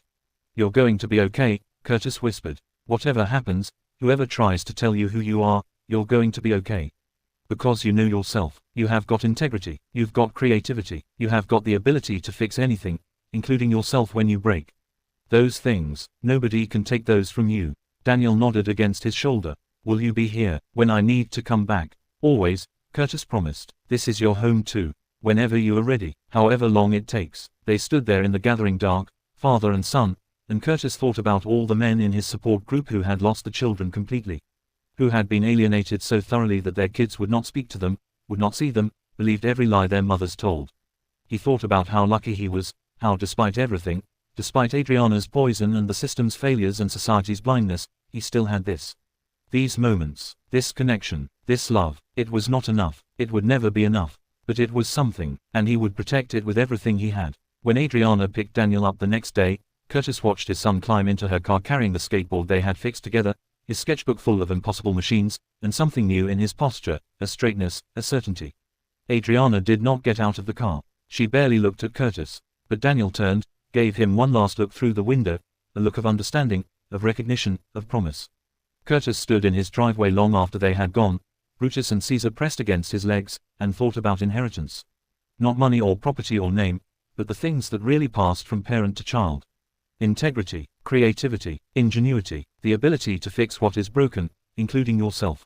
The ability to build something beautiful from broken parts. Daniel had all of it. And someday, when he was ready, when he had navigated his own path through the wreckage of their family, he would find his way back. Curtis would be waiting. The greenhouse stood behind him, catching the last light of day, proof that beautiful things could be built from nothing but patience, skill, and hope. He walked back toward his workshop, his dogs at his heels, his hands already reaching for the next project. There was always something to build, always something to fix, always someone worth waiting for. In his journal that night, he wrote, 3 weeks with Daniel, 3 weeks of watching him become himself, 3 weeks of showing him that he's capable, worthy, enough. I don't know if it's enough to counter Adriana's narrative. I don't know if he'll remember these lessons when he's back in her world, being told he's careless and impractical and wrong. But I have to believe it matters. I have to believe that these moments of truth, these experiences of unconditional acceptance, these lessons in integrity and creativity, I have to believe they're building something in him that Adriana can't tear down. Because if I don't believe that, what's the point? What's the point of any of this? So I choose to believe. I choose to hope. I choose to keep building, keep waiting, keep loving. That's all any of us can do. Millie was for the first time Curtis realized she lived in a different world than everyone else. They had been at the park. It had been one of those endless afternoons when Adriana was traveling and time moved like honey. Daniel was napping in the stroller. Millie was supposed to be playing on the swings. Instead, Curtis found her in the far corner of the playground, completely still, staring at a puddle. "Mill, you okay?" She looked up at him with those enormous dark eyes. Adriana's eyes, though they held something Adriana's never had. Wonder, maybe, or recognition of something just beyond the visible. "Daddy, look, there's a whole sky in the water, but it's upside down, and when the wind touches it, the sky breaks into pieces, but then it comes back together. Why does it do that?" Curtis knelt beside her, looked at the puddle, saw reflected clouds, shattered and reforming with each breeze. That's a really good question, sweetheart. I think maybe the water remembers being sky," Millie said seriously.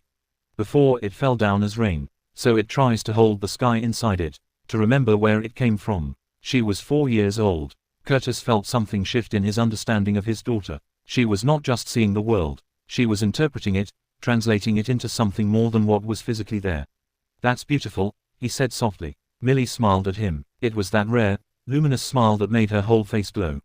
"You see it too, don't you?" "Most people don't see it." "I see it," Curtis said, though he was not entirely sure what it was. Only that his daughter saw layers of meaning in ordinary things, and that this was precious, and fragile, and needed protecting. Even then, at 4 years old, Curtis understood that Millie would need protection. Not from the world, but from people who would try to make her smaller, more practical, less herself. People like Adriana, where Daniel was Curtis's mirror, practical, methodical, building the world with his hands. Millie was something else entirely. She moved through life like a dancer through water, all grace and instinct, following currents Curtis could not perceive. While Daniel took things apart to understand them, Millie simply knew them, absorbed their essence without needing to see their mechanisms. By 6, she was drawing constantly, not childish scribbles but complete worlds, intricate forests where trees had faces, cities built on clouds, creatures that were part animal, part emotion, part dream. She would spend hours on a single drawing, lost completely, humming tuneless songs under her breath. Curtis would find her creations everywhere, on napkins, on the backs of receipts, on the margins of homework. Once, she had drawn an entire mural on her bedroom wall in crayon, a garden where flowers grew upside down from an underground sky. Adriana had been furious. "She ruined the wall. Do you know how much it will cost to repaint?" But Curtis had stood in Millie's doorway, looking at the impossible garden, and seen his daughter's soul made visible. "It's beautiful," he had said quietly. "It's destruction of property," Adriana snapped. "She needs to learn boundaries. Consequences." Millie had been punished. No art supplies for a month. Curtis watched his daughter's light dim, watched her fold inward, and felt helpless rage at his own powerlessness. This was the pattern that would repeat for years, Millie creating something beautiful, Adriana seeing only the mess or the impracticality or the deviation from expectations. Millie reaching for magic, Adriana demanding conformity, and Curtis, caught in the middle, trying to protect Millie's spirit while having no power to stop Adriana's systematic crushing of it. Later, he had found Millie in her room, drawing with a pencil stub on notebook paper. She looked up at him with solemn eyes. "I have to draw, Daddy. It is like breathing. If I don't get it out, it stays stuck inside and it hurts." Curtis's heart had cracked open. "I know, sweetheart, I know." He had bought her a sketchbook with his own money. hidden it under her mattress like contraband. Their secret. It was one of many secrets they would keep over the years, small acts of rebellion against Adriana's control, small ways of protecting Millie's essential self. But Curtis knew, even then, that it was not enough. That he was just putting band-aids on wounds that needed surgery. That Millie was being damaged in ways he could not prevent. The guilt of that, the knowledge that he was failing to protect his daughter, would haunt him for years. The divorce devastated Millie in ways that were different from Daniel's anger, harder to reach. She was 8 when Curtis moved out. She did not cry, did not rage. She just went away. She retreated into some interior landscape Curtis could not access. She would sit in his new house during visits, drawing obsessively, barely speaking. Her art changed. The whimsical creatures disappeared. Instead, she drew fractured things, broken mirrors, shattered windows, birds with torn wings trying to fly. People split down the middle, half in light, half in shadow. Mill, Curtis tried once, sitting beside her as she worked. Do you want to talk about anything? There's nothing to talk about, she said, not looking up. Her pencil moved in violent strokes across the paper. Things break. That's what they do. Sometimes broken things can be fixed. Not always. She finally looked at him, and her eyes were ancient. Some things break so completely that fixing them just means pretending they're not broken. But they are. They always will be. 8 years old, and she understood devastation in ways Curtis wished she did not. He wanted to tell her the truth, that he had left because staying was killing him, that Adriana had made him disappear, that he was trying to survive. But how do you explain adult abuse to an 8-year-old? How do you say your mother destroyed me without destroying her? Ellipsis. He said nothing. Let Millie draw her broken things. Let her process her pain in the only way she knew how. And hated himself for it. At the support group, he talked about this, the impossible position of wanting to be honest with your children while also protecting them from truths they are too young to handle. My daughter draws broken things, he said. She's 8 years old and she's drawing the emotional landscape of our divorce, and I don't know how to help her. You can't fix it, Tom said gently. You can only be present for it. Let her know her feelings are valid. That it's okay to be broken for a while. But she's 8. She shouldn't have to be broken. No, she shouldn't. But she is. And pretending she is not will not help her. Acknowledging it, holding space for it, that's what she needs. Curtis tried. God, he tried. But Millie was slipping away from him, and he did not know how to reach her. Where Daniel gravitated toward Curtis, toward the workshop and the building and the tangible world, Millie drifted away. She was closer to Adriana, or maybe it was that Adriana held her closer, claimed her more completely. Millie was sensitive, emotional, artistic. Everything Adriana could point to as proof of her own sophistication, her own depth. Millie's going to be a real artist, Adriana would say at school events, her hand possessive on Millie's shoulder. She has such talent, such vision, not like her father, he's more practical. The word, practical, in Adriana's mouth sounded like an insult. Curtis would watch Millie's face during these pronouncements, see her discomfort, but also her hunger for Adriana's approval. Adriana was brilliant at this, making Millie feel special while simultaneously making her dependent on that validation. It was the same pattern Adriana had used on Curtis, the same cycle of building someone up and tearing them down, creating dependency through intermittent reinforcement. And Curtis could see it happening, could see Millie being shaped by the same forces that had nearly destroyed him, and felt powerless to stop it. By 12, Millie had learned to perform. She dressed like Adriana, talked like Adriana, had absorbed Adriana's casual cruelty and disguised it as sophistication. Dad, this place is kind of depressing, she said once, arriving at Curtis's country house. She was looking at her phone, barely glancing around. You couldn't find somewhere more, I don't know, civilized. It stung, but Curtis knew it was Adriana's voice coming from Millie's mouth. I like the quiet, he said evenly. But we can go into town if you want. There's a new art supply store that just opened. That got her attention. Really, thought you might want to check it out. In the art store, Millie transformed. The affected boredom dropped away. She moved through the aisles like someone coming home, touching paper samples, comparing pencil weights, examining paint pigments with reverent attention. This was the real Millie, the one who loved beauty, who needed to create, who saw magic in ordinary things. Can I get these? She asked, holding up a set of professional watercolors. Then her face fell. They're expensive. Never mind. How expensive? $60. That's too much. Curtis thought of the careful budget he maintained, the way every dollar had to stretch. Thought of Millie's drawings, her impossible gardens and fractured mirrors. Thought of creativity as essential as breathing. Get them, he said. Dad, Millie, if you need them, get them. Art is not a luxury. It's part of who you are. She stared at him, something vulnerable breaking through her teenage armor. Mom says real artists don't need expensive supplies. Says I should make do with what I have, prove myself first. Curtis felt rage flash through him. Adriana, once again, making Millie feel like she had to earn the right to her own gifts.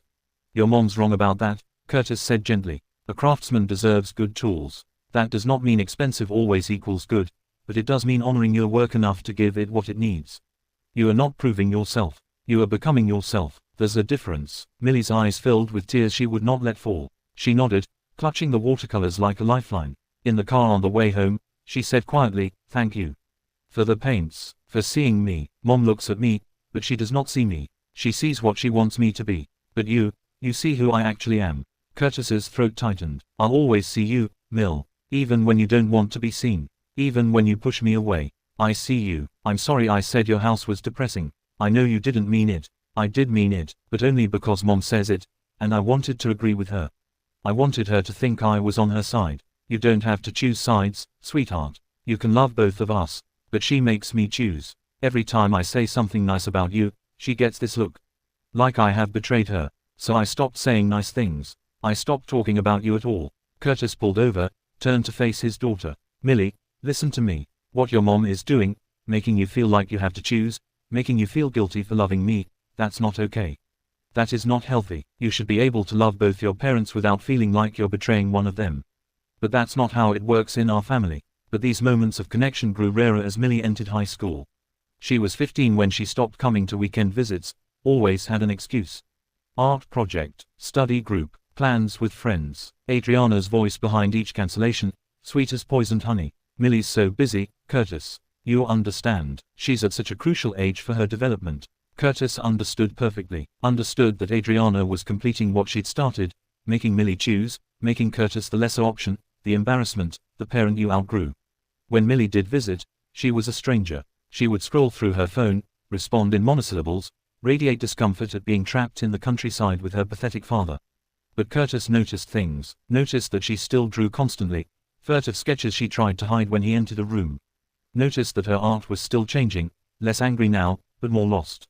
Mazes with no center, doors that opened onto nothing, figures reaching for each other across impossible distances. Noticed that she wore long sleeves even in summer. Mill, he said once, carefully, when he caught sight of the marks on her wrist, faint, straight, deliberate.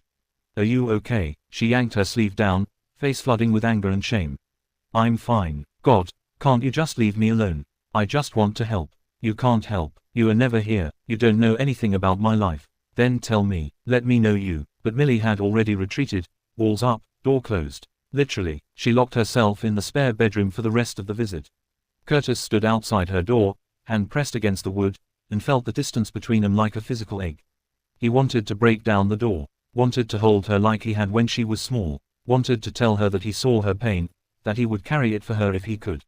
Instead, he went to his workshop and built a box. He carefully joined corners, brass hinges, a lock with a tiny key. Inside, he placed new sketchbooks, good pencils, a note that said simply, "For when you need to breathe. I love you, always, Dad." He left it outside her door. In the morning, it was gone. They were so different, Curtis and Millie. Where he was grounded, she floated. Where he built with his hands, she created from pure imagination. Where he moved through the world with methodical care, she danced on instinct. He was earth and she was air. He fixed things that were broken. She transformed them into something new. But there was one way they were exactly the same, identical down to their atoms. They both loved with every particle of their being. Curtis loved with steady devotion, the kind that showed up, that kept building, that waited with infinite patience. The kind that held space for someone even when they pushed you away. The kind that asked nothing in return except the chance to give. Millie loved with fierce totality, the kind that consumed her completely, that she poured into her art, that left her vulnerable and raw. The kind that felt everything too deeply. The kind that would destroy her if she was not careful. Curtis saw it in her drawings, how much love they contained, how much longing, how much grief. Every line an act of devotion to something beautiful she could see but not reach. He saw it in how she loved her mother, despite everything. Loved Adriana with desperate loyalty, trying to be enough, trying to fill some void that could never be filled.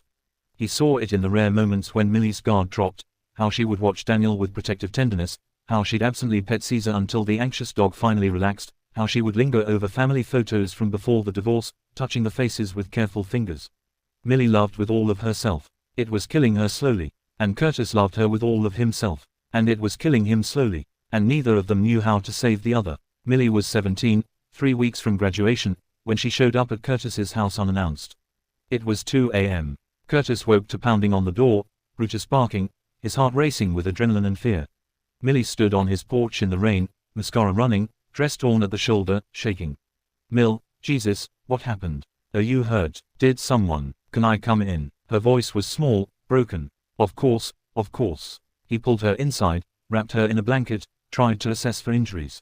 "Millie, talk to me. What happened?" She was crying now, great heaving sobs. "I went to this party. I should not have gone. Mom would kill me if she knew. There was this guy, and he kept giving me drinks, and I thought he was nice, and then he wanted." Rage flooded Curtis's system, cold and clarifying. "Did he hurt you?" "No, I got away, but I was so scared, Dad. I was so stupid, and I did not know where else to go, and I'm sorry, I'm so sorry." "Stop." Curtis pulled her into his arms, held her tight while she shook. "You have nothing to apologize for. Nothing. You did exactly right coming here. You are safe now. You're safe." She clung to him like she had when she was small, before everything broke, and cried until she had nothing left. They sat on the couch as dawn broke, Caesar curled at Millie's feet, Brutus watchful by the door. Curtis made tea. Millie wrapped her hands around the mug like it was an anchor. "I can't tell Mom," she said finally. "She'll say I was stupid for going, that I should have known better, that I embarrassed her. That's not how this works, Em. You didn't do anything wrong. You don't know what she's like, how she looks at me when I disappoint her, like I'm this failure of a person who can't get anything right."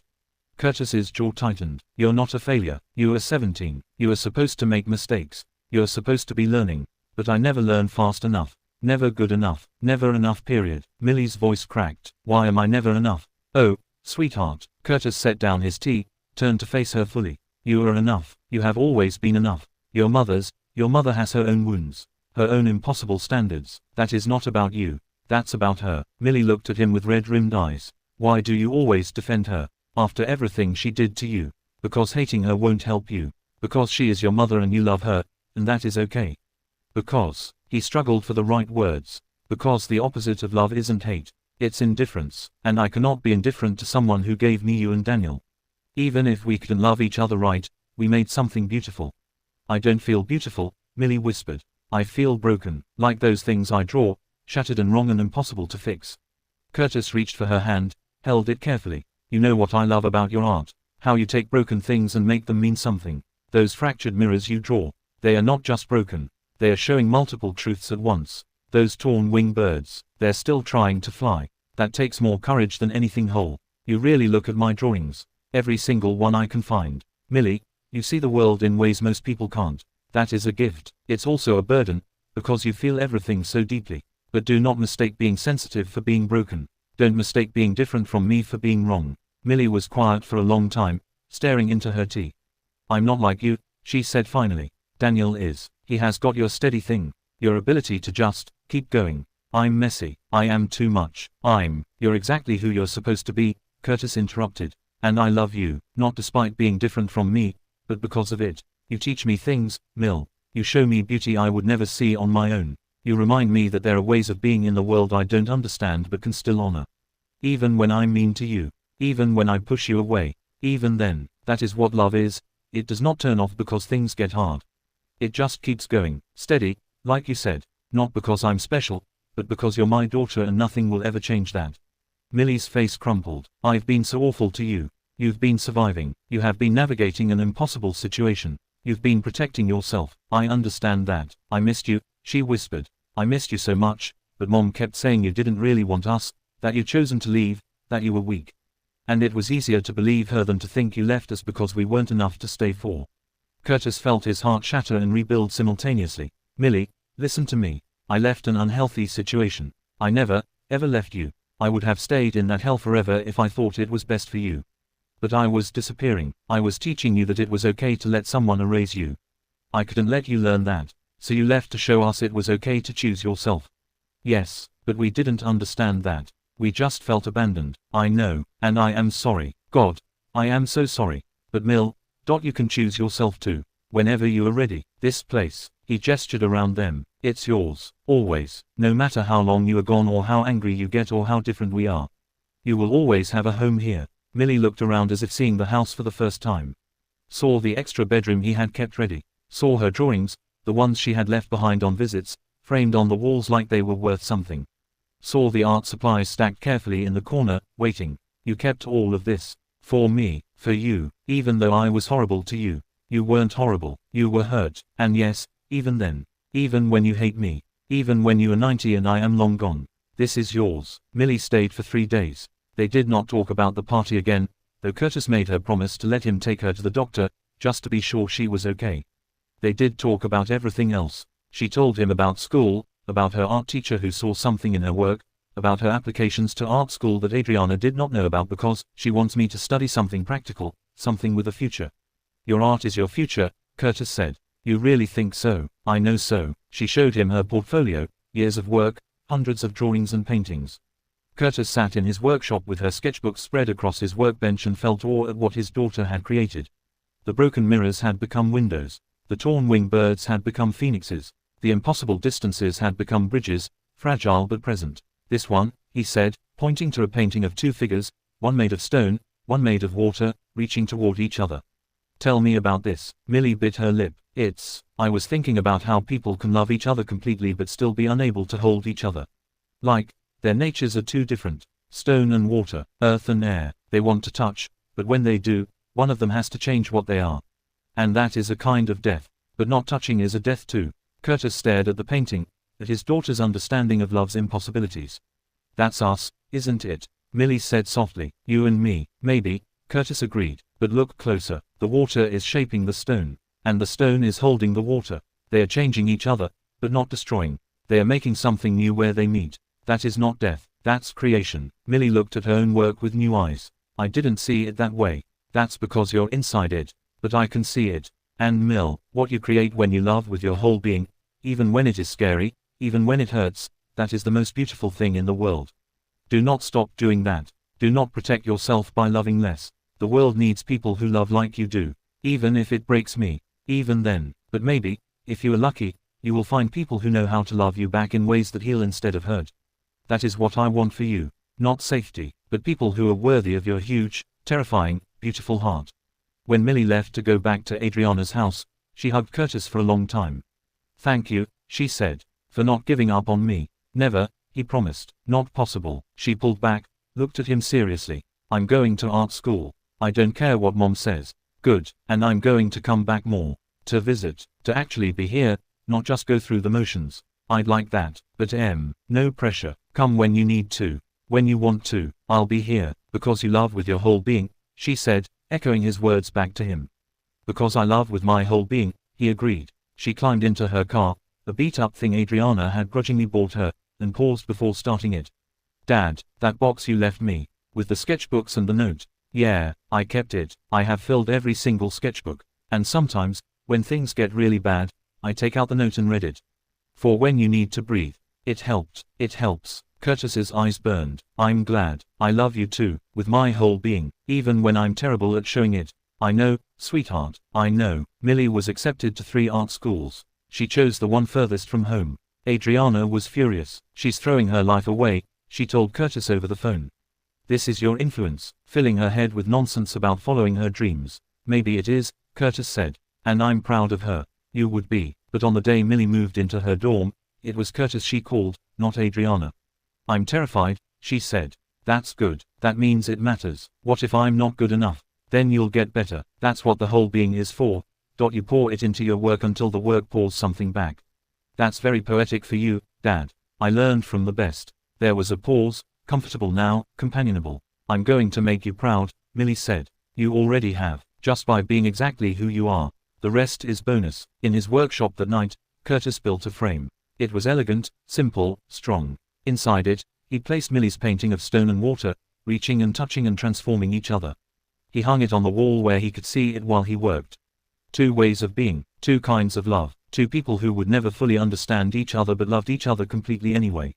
Different as earth and air, connected as root and branch. His daughter, his impossible, beautiful, terrifying daughter, who loved with her whole being and was finally learning she did not have to break to do it.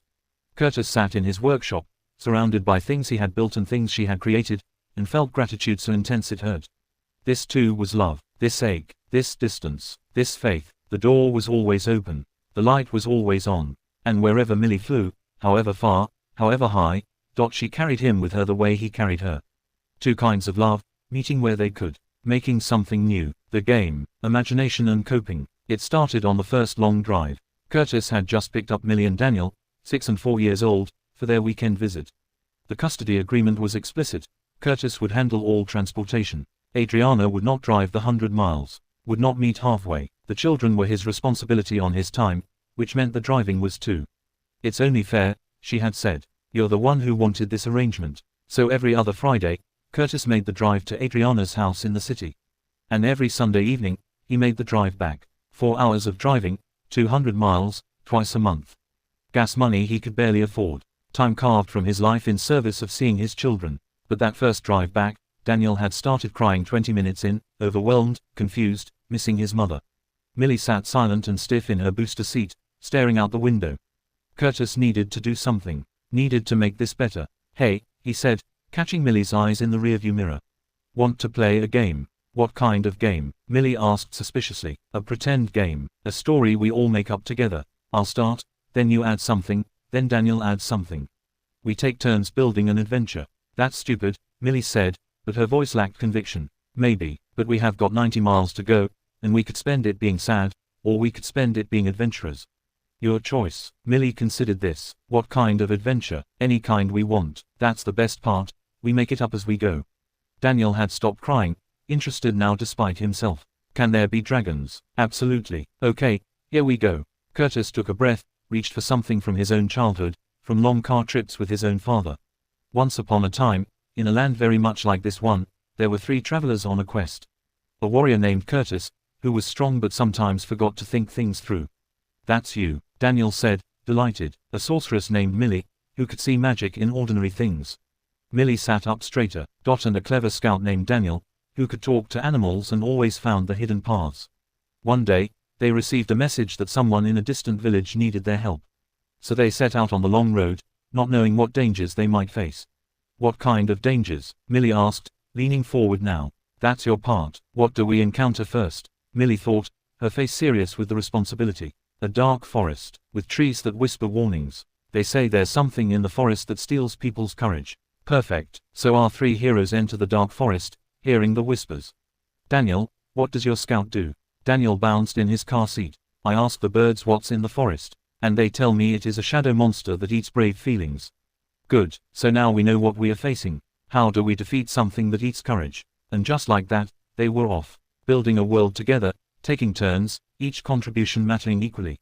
The miles disappeared beneath their story. The game became their ritual. Every drive, they would pick up where they left off or start a new adventure. The characters stayed the same, Curtis the warrior, Millie the sorceress, Daniel the scout, but the quests varied wildly. Sometimes they were rescuing villages from floods. Sometimes they were solving mysteries. Sometimes they were just traveling, meeting strange characters, learning about the world they had created together. Millie, predictably, made their world beautiful and strange. She populated it with creatures that were metaphors, a bird made of memories, a river that flowed backward to heal old wounds, a library where books grew on trees. Daniel filled it with practical magic, animals who gave advice, hidden paths through mountains, clever solutions to impossible problems. And Curtis played the role he had always played, the protector, the problem solver, the one who carried them through when things got hard. But he also gave them something else. He made the characters respected, powerful, essential. The village elder bows to Millie, he would narrate. They say, sorceress, your wisdom is known throughout the land. We are honored by your presence. Millie would glow. Daniel, your scout notices something no one else sees, a pattern in the stones that reveals a secret passage.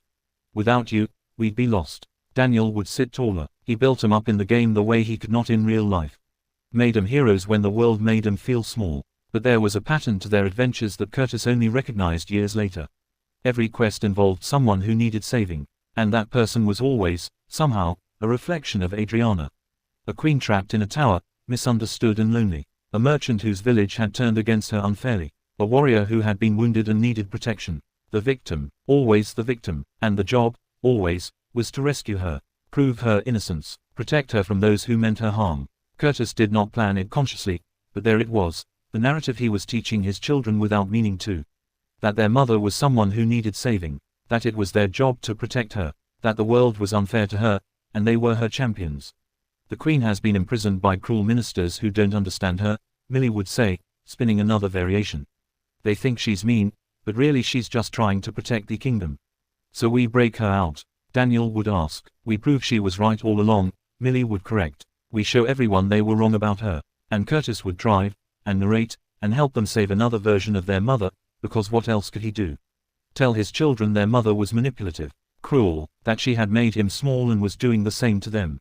So he let the game become about rescue, about misunderstanding, about proving the victim was really the hero. He told himself it was harmless, just a story, just a game to pass the time. The pattern held for years. Even as Millie grew cynical and Daniel grew angry, even as the drives became tense and silent more often than not, when Curtis suggested the game, they would still play. Older now, more sophisticated. The plots grew complex, full of political intrigue, moral ambiguity, questions of justice versus mercy. But always, somewhere in the story, there was someone who seemed cruel but was really wounded. Someone everyone had misjudged. Someone who needed defending. Millie was 15 when she finally said it out loud. They were deep into a story about a witch who had cursed a village. The villagers wanted her executed, but their characters were investigating, trying to find the truth. The witch isn't evil, Millie narrated. Everyone thinks she is because she's cold and she demands things and she controls people. But really, she is just scared. She is protecting herself because everyone always leaves her. So she makes them stay. She makes them need her so they can't go. The car was very quiet. And do we save her? Curtis asked carefully. This witch who controls people out of fear. Millie stared out the window. I don't know. Can you save someone who does not think they need saving? Someone who thinks everyone else is the problem? Daniel, 13 now and too perceptive, said quietly, maybe we don't save her. Maybe we just leave. Let her figure herself out. But she's alone then, Millie argued, her voice rising. We can't just abandon her. What if she needs us? What if she doesn't? Daniel countered. What if she just wants us to think she needs us so we'll stay trapped? They finished the drive in silence. Curtis never found out how that story ended. 20 years later, the attacks came on a Tuesday. Coordinated strikes across 12 cities. They took out power grids, water treatment facilities, communication hubs. Not explosions, but something worse, a sophisticated cyber attack combined with physical sabotage. Within 6 hours, the entire eastern seaboard was dark. Curtis was in his workshop when the news broke, his phone buzzing with emergency alerts before the signal died completely. He stood in his doorway, watching smoke rise from the direction of the nearest city, 40 miles east. Brutus and Caesar were long gone, both buried beneath oak trees at the edge of his property, mourned deeply. He had new dogs now, Heimdall, a massive German shepherd, and Yoda, a petit, like Caesar. The dogs sensed something wrong, pressed close to his legs. Curtis's military training kicked in immediately. He did a mental inventory, well water, independent septic, generator with fuel, 3 months of preserved food, medical supplies, ammunition, his shortwave radio. He had been preparing without realizing it, not for this specifically, but for the general possibility of things falling apart. His phone buzzed one last time before dying. A text from Daniel. Dad, I'm coming to you. Bringing Mill. Don't argue. They arrived 36 hours later in Daniel's truck, loaded with supplies, Millie's teenage son Liam in the back seat, all of them exhausted and terrified. Daniel was 32 now, an engineer for a sustainable energy company. He had stayed close to Curtis emotionally if not geographically, visiting often, bringing his own children every summer. Millie was 34, teaching art at a college, divorced, raising Liam alone. She had reconciled with Curtis slowly over the years. It had been awkward at first, then genuine, though they still moved around each other carefully, earth and air finding their accommodation. Adriana was not with them. Where's your mother? Curtis asked, though he knew the answer. Refused to come, Millie said flatly. Said we were overreacting. Said her building has backup generators and security. Said, she paused. Said she didn't need to run to the country to hide like cowards. She said Dad was probably loving this, Daniel added bitterly. His chance to play survivor man and pretend he's important. Curtis absorbed this without comment. You're here, that's what matters. Come inside. The community that had formed around Curtis's land over the years proved invaluable. Ray had retired nearby before he died, and his daughter Jamie now ran the hardware store. She had been preparing too. She had a stockpile of essential supplies and a network of local farmers and craftspeople who had been slowly building towards self-sufficiency without realizing they were creating a resilience hub. Curtis's neighbor, Chen Wei, was a retired telecommunications engineer who had moved out from the city 5 years ago. He had equipment, knowledge, a network of ham radio operators. There was Maria, who ran the community garden and knew more about food preservation than anyone Curtis had ever met. Tom and Patricia, the couple who owned the nearest farm, with their sustainable livestock operation and seed bank. Even Father Michael from the little church in town, a man who understood community organizing and had a congregation who trusted him. Curtis called them together on the third day, in his barn that he had converted to a workshop and meeting space. 15 people around his handmade table, all looking at him expectantly. "We don't know how long this lasts," Curtis said. "Could be days, could be months, but we have something most places do not. We have land, skills, and each other. I think we need to organize, pool resources, create a system." "Why you?" Millie's voice, sharp from the corner. "Why are you in charge?" Curtis looked at his daughter. 20 years since the divorce, and still sometimes she challenged him reflexively, Adriana's voice echoing in her head. "I'm not in charge," he said evenly. "I'm just the one calling the first meeting. Anyone else want to lead this? Speak up." Silence. "Okay then, here is what I am thinking." That night, Millie found Curtis on the porch. "I'm sorry," she said, "for earlier, the why you thing. It's okay, it's not. You were just trying to help, and I." She sat down heavily. I heard her voice, Mom's voice, in my head, mocking you, and I said it out loud before I could stop myself. "Old habits," Curtis said. "I understand." They sat in silence, watching the stars. Without light pollution from the cities, the sky was overwhelming. Thousands of stars, the Milky Way a clear river of light. "I haven't thought about the game in years," Millie said suddenly. "The car game, the adventures." Curtis felt something catch in his chest. "Yeah, Liam asked me about it," said Daniel. Mentioned it, wanted to know about Curtis the warrior and Millie the sorceress. She laughed softly. "I realized I'd never told him. Never told him about anything from back then, really. Those were hard times." They were, but the game was good. Even when everything else was awful, we had the game. "We did." Millie turned to face him in the darkness. "I was thinking, what if we played it again? Not for nostalgia, but for real. What if we used it?" "Used it how?" "Look around, Dad. We are in an actual crisis. And you are gathering people, making plans, trying to organize a response. It is just like the quests. We need to solve an impossible problem with limited resources and people who've never worked together before." Curtis sat up straighter, beginning to understand. "We always started the quests by defining our roles," Millie continued, excited now, the way she got when an idea caught fire in her mind. What each person was good at, what they could contribute. Then we'd identify the problem, break it into smaller challenges, assign people to handle what they did best. "You're talking about using the game's structure as an organizational framework." "Exactly. Think about it. The game taught us system thinking, creative problem solving, how to value different kinds of contributions equally. Daniel's practical solutions, my creative interpretations, your..." She paused. "Your ability to see the whole picture and protect everyone while they did their parts." Curtis's mind was already racing ahead, seeing it. "We need to map everyone's skills. Create teams based on complementary abilities, not just practical categories.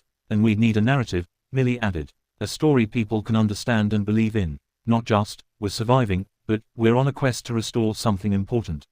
"The quest for restoration," Curtis murmured. "Rebuilding what was broken." They looked at each other in the darkness, and something passed between them, recognition, partnership, the old connection re-establishing itself in new form.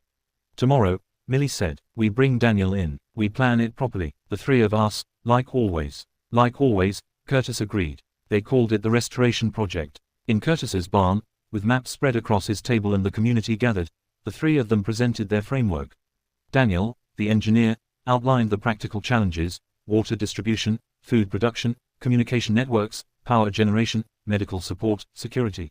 Millie, the artist, presented the vision: not just survival but community resilience, not just getting by but building something better than what existed before.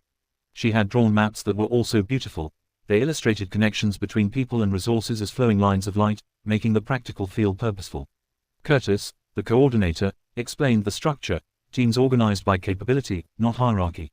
Everyone contributing the gift, decisions made collectively, resources shared based on need. "We're all adventurers on the same quest," he said, and saw Millie smile at the phrasing. "Each of us has different abilities, different ways of seeing and solving problems. The goal is not for one person to be in charge. It's for all of us to be essential." Adams Way raised his hand. "This sounds nice in theory, but how do we actually implement it?" Daniel stepped forward. "Like this. Adams, you are our communication wizard. You can make technology do things the rest of us can't understand. Jamie, you are our supply master. You know what we have, what we need, how to make things stretch. Maria, you're our sustenance keeper. You understand growing and preserving food in ways that feel like magic to the rest of us. He went around the room, giving each person a role that honored their specific gifts. Not manager, engineer, farmer, but wizard, master, keeper. Making the practical feel mythic. Millie watched faces change as Daniel spoke. Watched people sit straighter, smile, nod. They were being seen, named, made essential. But what about leadership? Tom asked. When decisions need to be made quickly, who decides? Context dependent, Curtis answered. If it's a medical emergency, we defer to Patricia, our healer. Communication crisis, Adams leads. Food shortage, Maria decides. We lead in our domains of expertise. For big decisions affecting everyone, we counsel together. That'll be chaos, someone muttered. Maybe, Millie said. Or maybe it's how we survived for thousands of years before we decided only one voice mattered. My son Liam is 15. He knows coding, gaming systems, and pattern recognition in ways none of us do. In the old world, we would ignore him because he is young. In this world, he is the scout who sees what we miss. Everyone has a role. Everyone is needed. Liam, who had been slouching in the corner, sat up straighter. The first quest was water. The municipal system was down. They had wells, but not enough capacity for the growing number of people seeking refuge in their area. Within a week, 36 families had shown up, fleeing the chaos of the cities. Chen Wei gathered his communication team, including Liam, who understood networks in ways that bridged Adams's analog knowledge and modern systems. They rigged up a series of rain collection systems connected to filtration setups Daniel designed, coordinated through a low-power mesh network Liam coded. Millie's role was different but equally vital. She talked to people, drew out their stories, helped them articulate their fears and hopes. She created a visual map of the community that showed not just physical resources but emotional ones. Who was grieving, who was resilient, who needed support, who could offer it. You're tracking trauma, Patricia observed, looking at Millie's map with its color-coded emotional landscape. I'm tracking humanity, Millie corrected. Resources aren't just food and water, they're also hope and connection. If we don't tend to people's hearts, they'll break regardless of how much food we have. Curtis moved between teams, troubleshooting, connecting people, seeing the whole board. He did not lead so much as facilitate, asking questions, suggesting connections, trusting people to be competent in the domains. You're doing the thing, Daniel said one night, watching his father work. What thing? The warrior thing, from the game. You are not fighting with a sword. You are fighting chaos with structure. You're protecting everyone by helping them be strong in their own way. Curtis felt something in his chest, pride, maybe, or just recognition. That was always the real quest, wasn't it? Not slaying dragons, building communities. Building communities, Daniel agreed. The second quest was power. Daniel took the lead, assembling a team of unlikely engineers, a retired electrician, a teenager who had built solar arrays for a science project, and a woman who had worked in wind energy before moving out here for peace. They scavenged solar panels from abandoned buildings, rigged up micro-hydro systems in the streams, built a small wind turbine from scratch using Jamie's supplies and Chen's technical knowledge. It's not pretty, Daniel admitted, showing Curtis the Frankenstein collection of systems. But it's distributed, resilient. If one piece fails, we don't lose everything. It's perfect, Curtis said. Adaptive systems for adaptive times. Millie documented everything, not just technical specs but the story. She interviewed people, captured their innovations in drawings and words, created a record of how they were solving problems. Why are you doing that? Jamie asked, watching Millie sketch her organizing system for hardware supplies. Because someone needs to remember how we did this, Millie said. After this is over, whenever that is, people will need to know that communities can self-organize. That we do not need massive institutions to take care of us. That ordinary people can do extraordinary things when they trust each other. You think this will end? Everything ends. But what we are building here, the connections, the trust, the systems, those can outlast the crisis. If we record them, if we tell the story right. The third quest was food, and it was Maria who stepped into her power. She organized the farms, the gardens, the wild foraging. She taught preservation techniques such as canning, fermenting, drying, smoking. She coordinated with Tom and Patricia to establish a seed library, ensuring they could plant for next season. But more than that, she established community meals. Every evening, people gathered in Curtis's barn to eat together, share news, solve problems collectively. Eating together is civilization, Maria declared. Everything else is just survival. Liam found his place here too. He established a barter network, a digital ledger on the mesh network tracking who needed what, who could provide what, making sure resources flowed to where they were needed without requiring currency. It's like gaming, he explained to Curtis. Resource management, inventory systems, quest logs. Except the stakes are real. That's because it is a game, Curtis said. The oldest one. The one we forgot we were playing. 6 weeks after the initial attacks, representatives from FEMA arrived. They were shocked by what they found. Not a refugee crisis but a functioning community. Organized, fed, powered, purposeful. How did you do this? The FEMA coordinator asked, staring at Curtis's maps, Millie's documentation, Daniel's systems. The three of them exchanged glances. We played a game, Millie said. I'm sorry, we used to play this game, Daniel explained. During car rides when we were kids. A role-playing game where we'd go on quests, solve problems, each of us contributing our unique abilities. We just scaled it up, Curtis added. Applied the same principles. Identify the quest. Map the skills. Assign roles based on capability. Trust people to be competent. The coordinator shook her head. That's not how disaster response works. You need hierarchy, chain of command, centralized control. With respect, Chen Wei interjected, that system failed. The centralized grid went down. The hierarchical emergency services could not cope. We succeeded precisely because we didn't rely on those structures. We'd like to document your methods, another official said. Share them with other communities. This could be a model for distributed resilience. Millie stepped forward. We'll share everything, but not so you can turn it into another top-down program. This only works if communities do it themselves. If they trust their own people. If they recognize that everyone has gifts worth honoring. Quote, you can't expect every community to invent this from scratch, the coordinator argued. No, Curtis agreed, but you can give them permission to try. You can step back and trust people to be capable. That's the hardest part. Not the technical systems, but believing that ordinary people can organize themselves extraordinarily when circumstances demand it. 3 months after the attacks, power was being restored to major cities. The immediate crisis was easing, but the community around Curtis's land did not disband. They had discovered something that worked, something that made them feel purposeful and connected in ways their pre-crisis lives had not. I don't want to go back, Jamie said at one of their evening meals. I know that sounds crazy. The attacks were terrible, but this feels like we're actually living instead of just existing. Others nodded. They had found something here.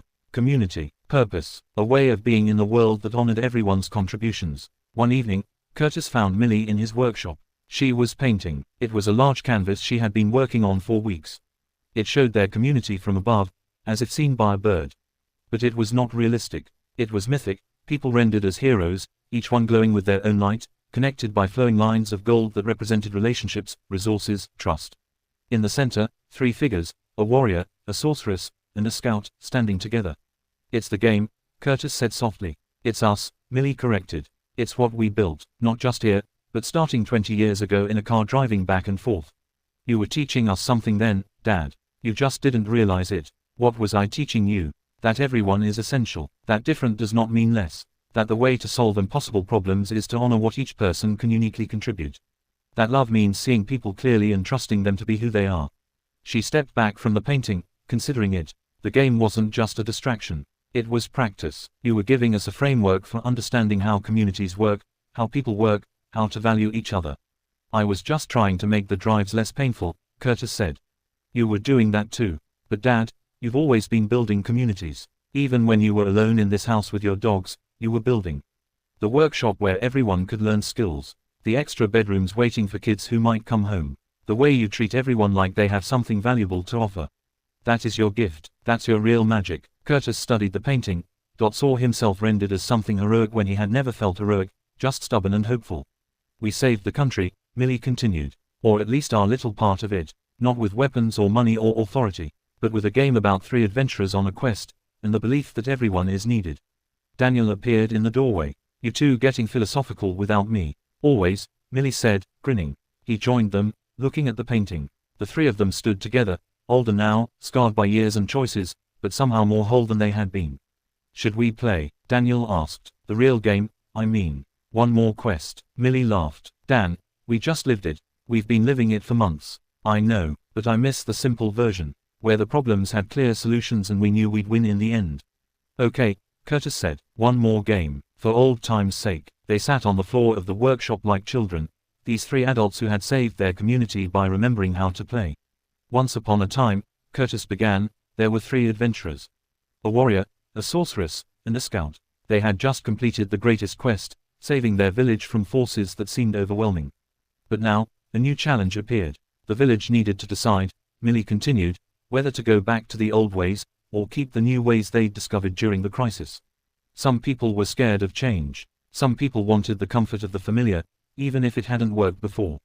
So the scout went out, Daniel added, to talk to the people. To understand what they truly needed, not what they thought they should want. And he discovered something interesting. They built the story together, passing it between them, each contribution building on the last. The old rhythm returning easily, naturally, like muscle memory. The story they told was about transformation, about communities learning to trust themselves, about the courage it takes to build something new instead of recreating what was broken. And in the way of stories told by people who understand their power, it became true as they spoke it. By the time Millie's painting was finished, it had become the symbol of their community, and copies made, hung in homes, sent to other communities trying to find their own path forward. People called it the quest. They called the community the village of adventurers. And when other places asked how to do what they had done, Curtis, Millie, and Daniel would explain.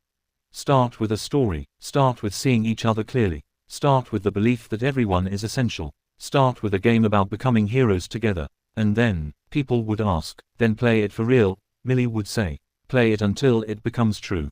Adriana never came to see what they had built, never acknowledged that her children had done something extraordinary. But late one night, Curtis's phone, service restored now, buzzed with a text from her number.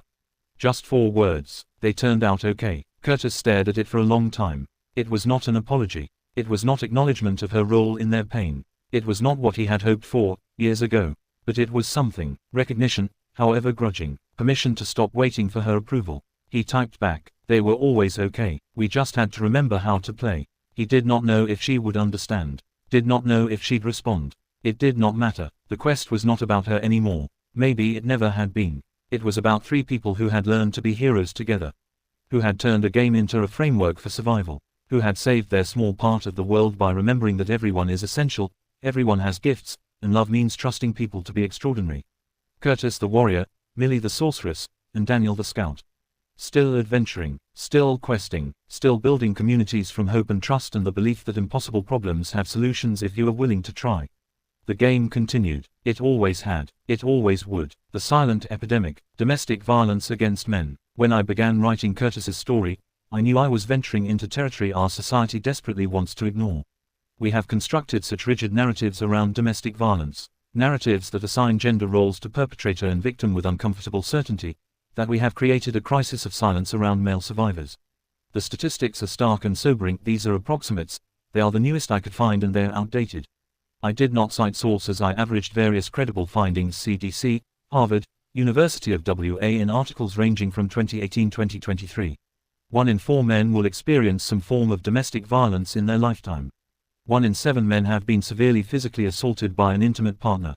Men report domestic violence at significantly lower rates than women, with estimates suggesting only 10 to 20% of male victims seek help. Male victims face significantly higher rates of disbelief from law enforcement, social services, and even friends and family. But, between you and I, statistics, as important as they are, do not capture the lived reality of what it means to be a man experiencing intimate partner violence in a society that has decided you cannot be a victim. As you know, reader, I write from my life experiences and this is no exception. I wish I had heard him, seen him sooner. In this I speak of my own father. However, in these stories, this story I speak for all men, for our soldiers, for the fathers, for the faceless, nameless, voiceless victims who have only ever done the very best to love and protect us. Speaking of our soldiers, as many of you readers are aware, our soldiers are very important to me.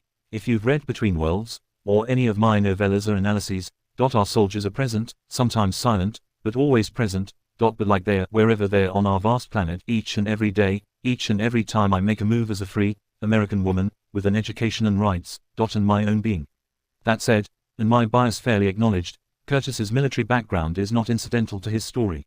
Service members, those we ask to embody strength, stoicism, and protective capacity, face unique barriers when experiencing domestic abuse, and I would like to address these here, directly, in the light, for all of us to see, so that we cannot continue to turn away and pretend it is not or cannot happen. Military culture emphasizes strength, resilience, and the ability to handle difficult situations. Admitting vulnerability can be perceived as weakness, potentially affecting career advancement. The warrior identity conflicts directly with the victim identity our society recognizes. Fear of career repercussions for revealing personal problems. Concern that seeking help will result in loss of security clearance. Limited confidential resources within military systems. Command structures that may not recognize men as potential victims. Frequent relocations disrupting support networks. Deployment schedules that complicate custody arrangements. Financial control issues complicated by military pay structures.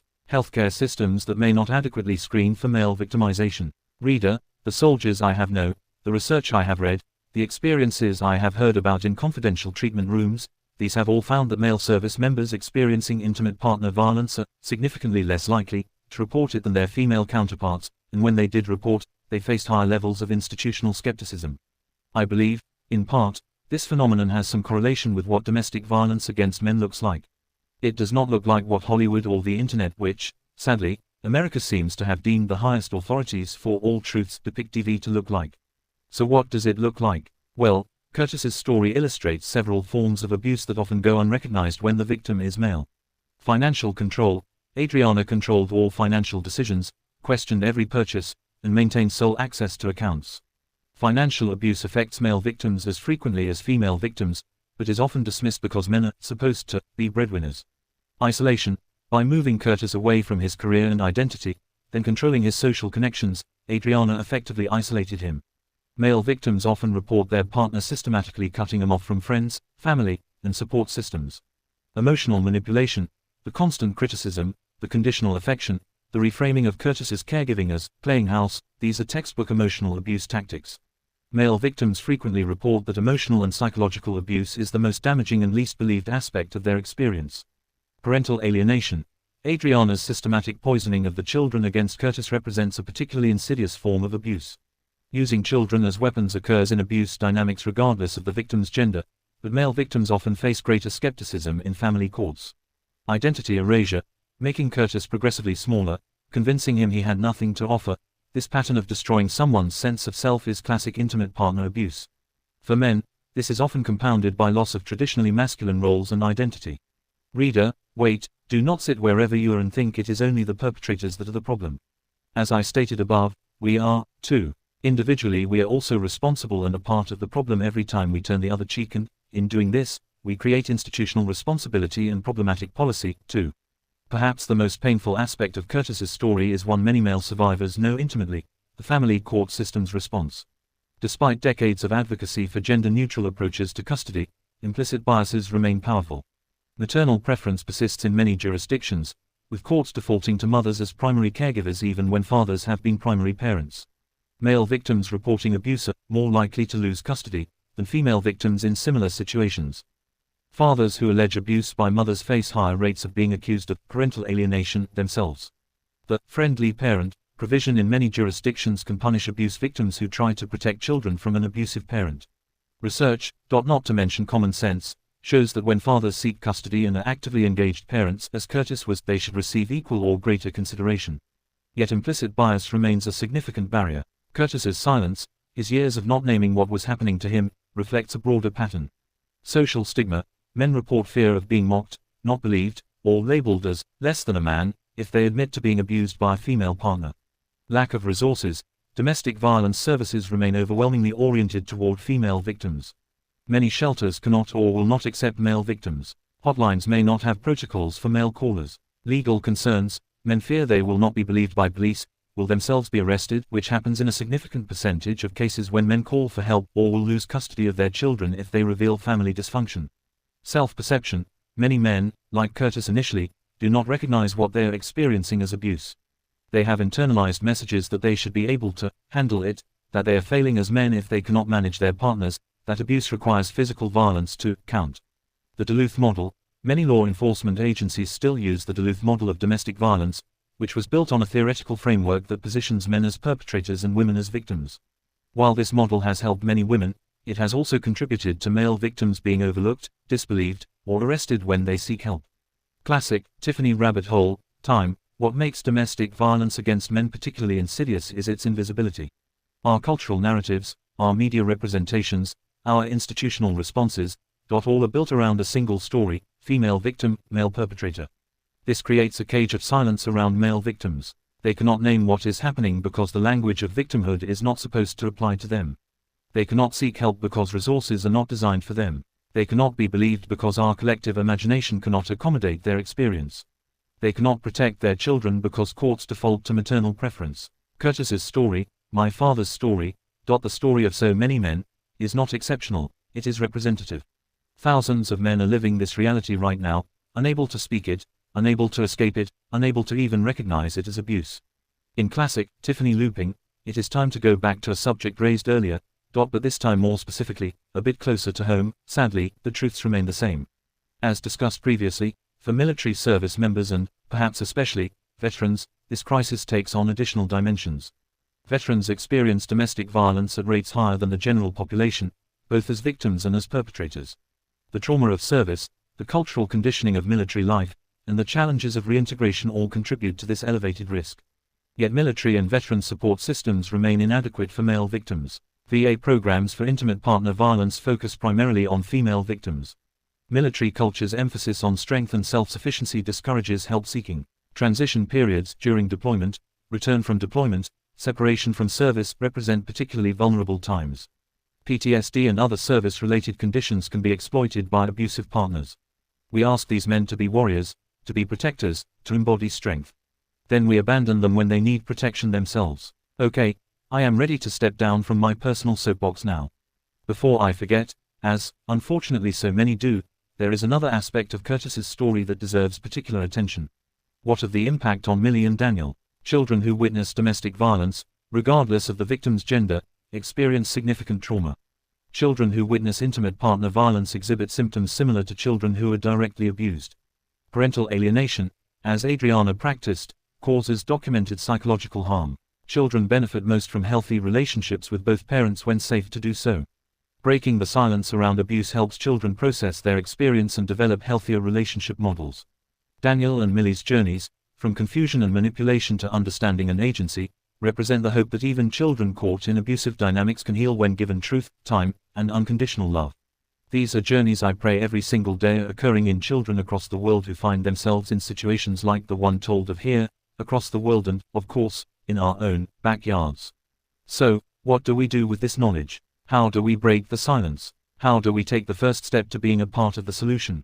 To transcending the past to build a brighter future? Well, naturally, like in Call to Action, I have a plan and it's simple and straightforward, I promise. Individual level, believe men who disclose abuse. Do not minimize, mock, or question their masculinity. Recognize that abuse is about power and control, not gender. Understand that physical size or strength does not protect against emotional, financial, or psychological abuse. Challenge your own assumptions about who can be a victim and who can be an abuser. Community level, advocate for gender-neutral domestic violence services. Support organizations that serve all victims regardless of gender. Educate others about the reality of male victimization. Create spaces where men can speak about their experiences without shame. Institutional level, reform family court systems to eliminate gender bias in custody decisions. Train law enforcement in gender-inclusive approaches to domestic violence. Expand shelter and service capacity for male victims. Develop military and veteran programs that acknowledge male victimization. Reform the Duluth model or adopt alternative frameworks that accommodate all victim experiences. Policy level, advocate for gender-neutral language in domestic violence legislation. Support funding for research on male victimization. Push for military policy changes that protect male service members. Demand accountability in family court systems that show gender bias. And let's not forget, or negate. Please, reader, know that acknowledging male victimization does not mean denying female victimization. If you think I am read the clearing, it is my story, as is Witch Magic. Of course, both of those stories are as much about the women who were there to see me through to the other side as they were about me. But anyway. Domestic violence affects people of all genders. And, believe me, I am only too aware, and have had only too many nightmares, that women remain the majority of severe intimate partner violence victims, and the lethality risk is higher for female victims. But this is not a zero-sum game. We can hold multiple truths. Women are disproportionately affected by severe and lethal intimate partner violence. Men are significantly affected by intimate partner violence and face unique barriers to acknowledgement and help.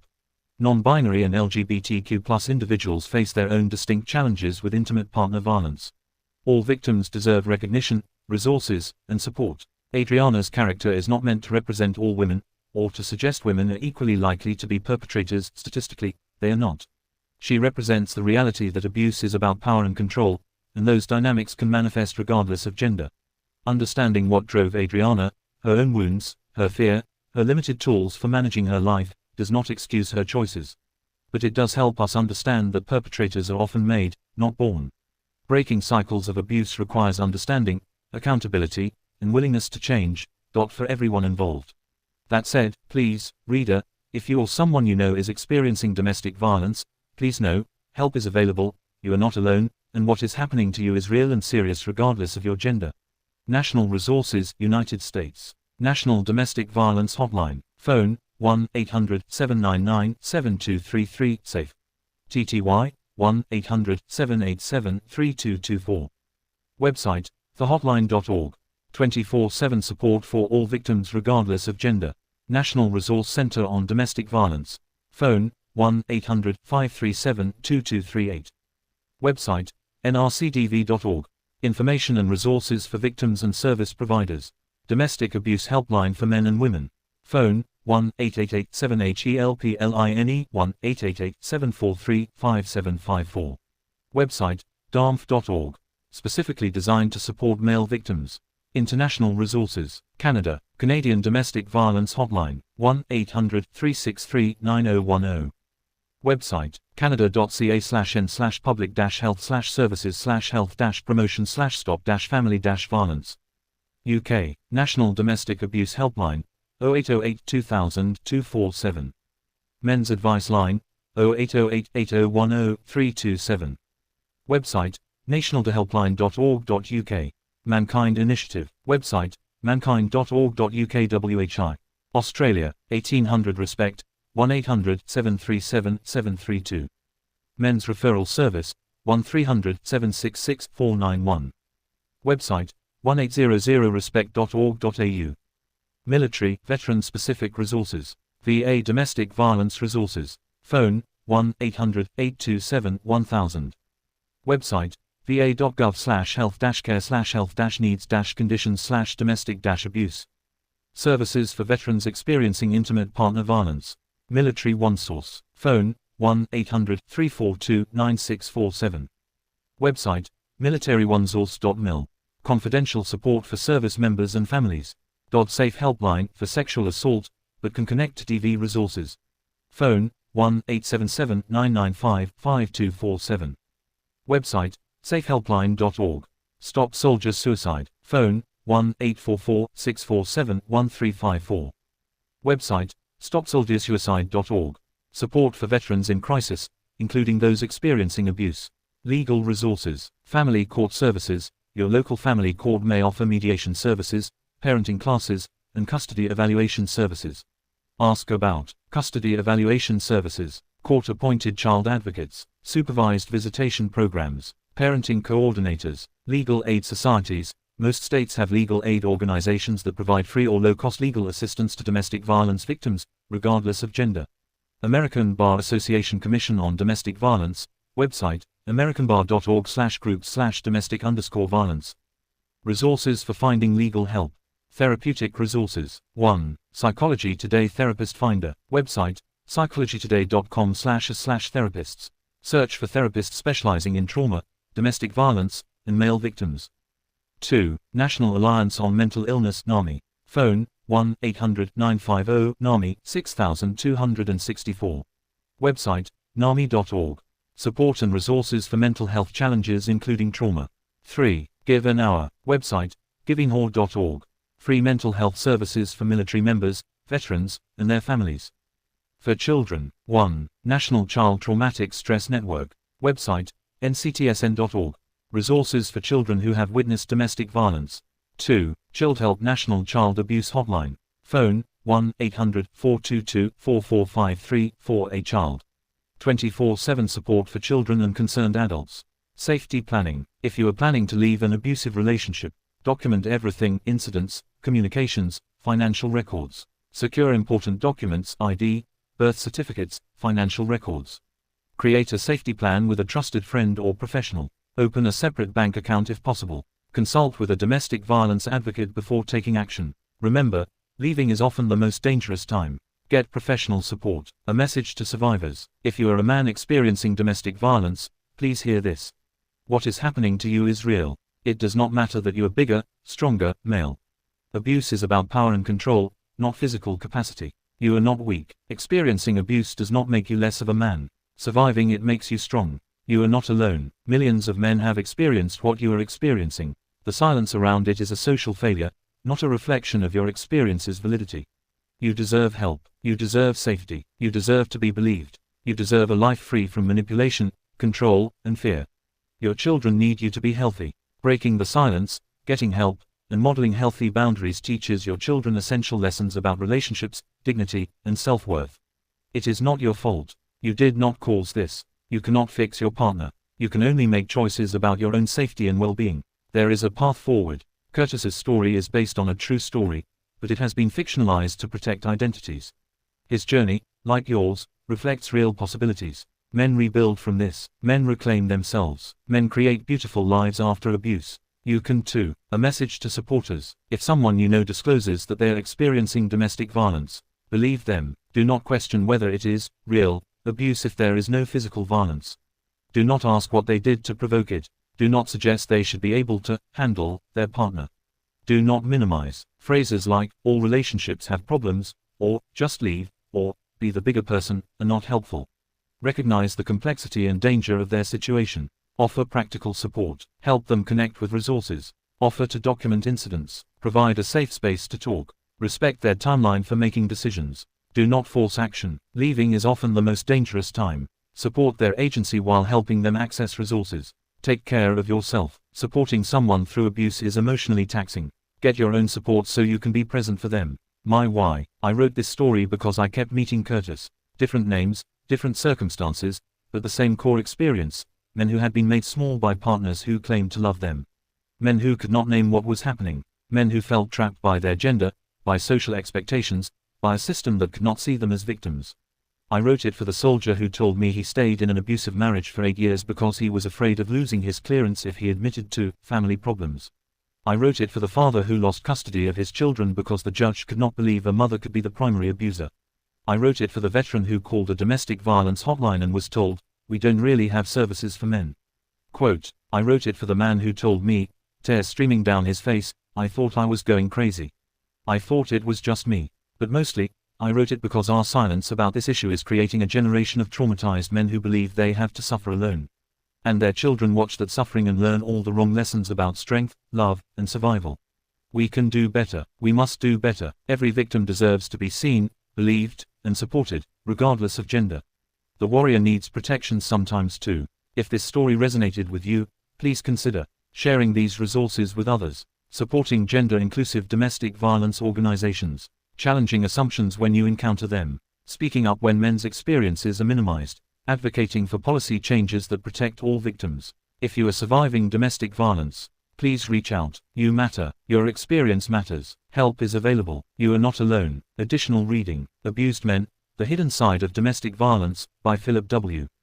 Cook. When She Won't Stop, A Man's Guide to Coping with Controlling and Abusive Women, by George E.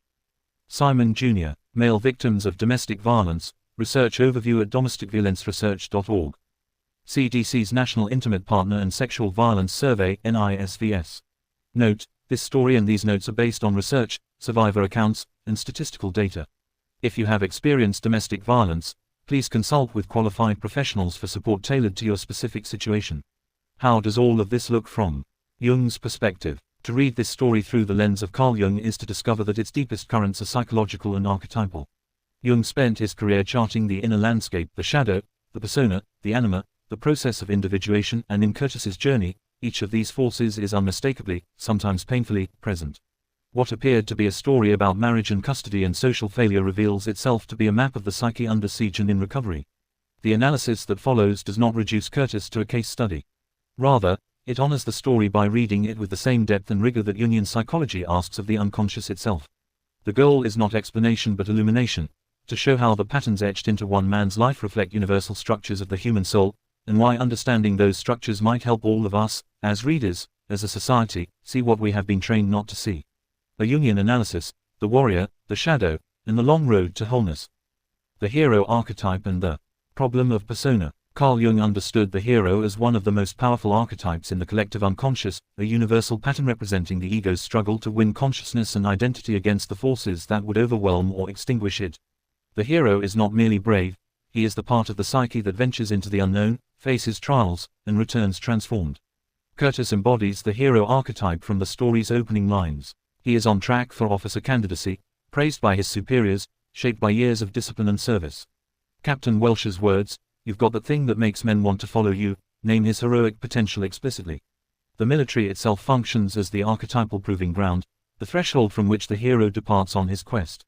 Unfortunately, Curtis' heroic journey is arrested before it truly begins. The pregnancy, the hasty marriage, the withdrawal of deployment orders, these constitute what Jung might call a forced regression, a return to the mother complex before the individuation process has properly launched. And critically, society places a persona, a social mask, over this regression and calls it heroism. Man steps up.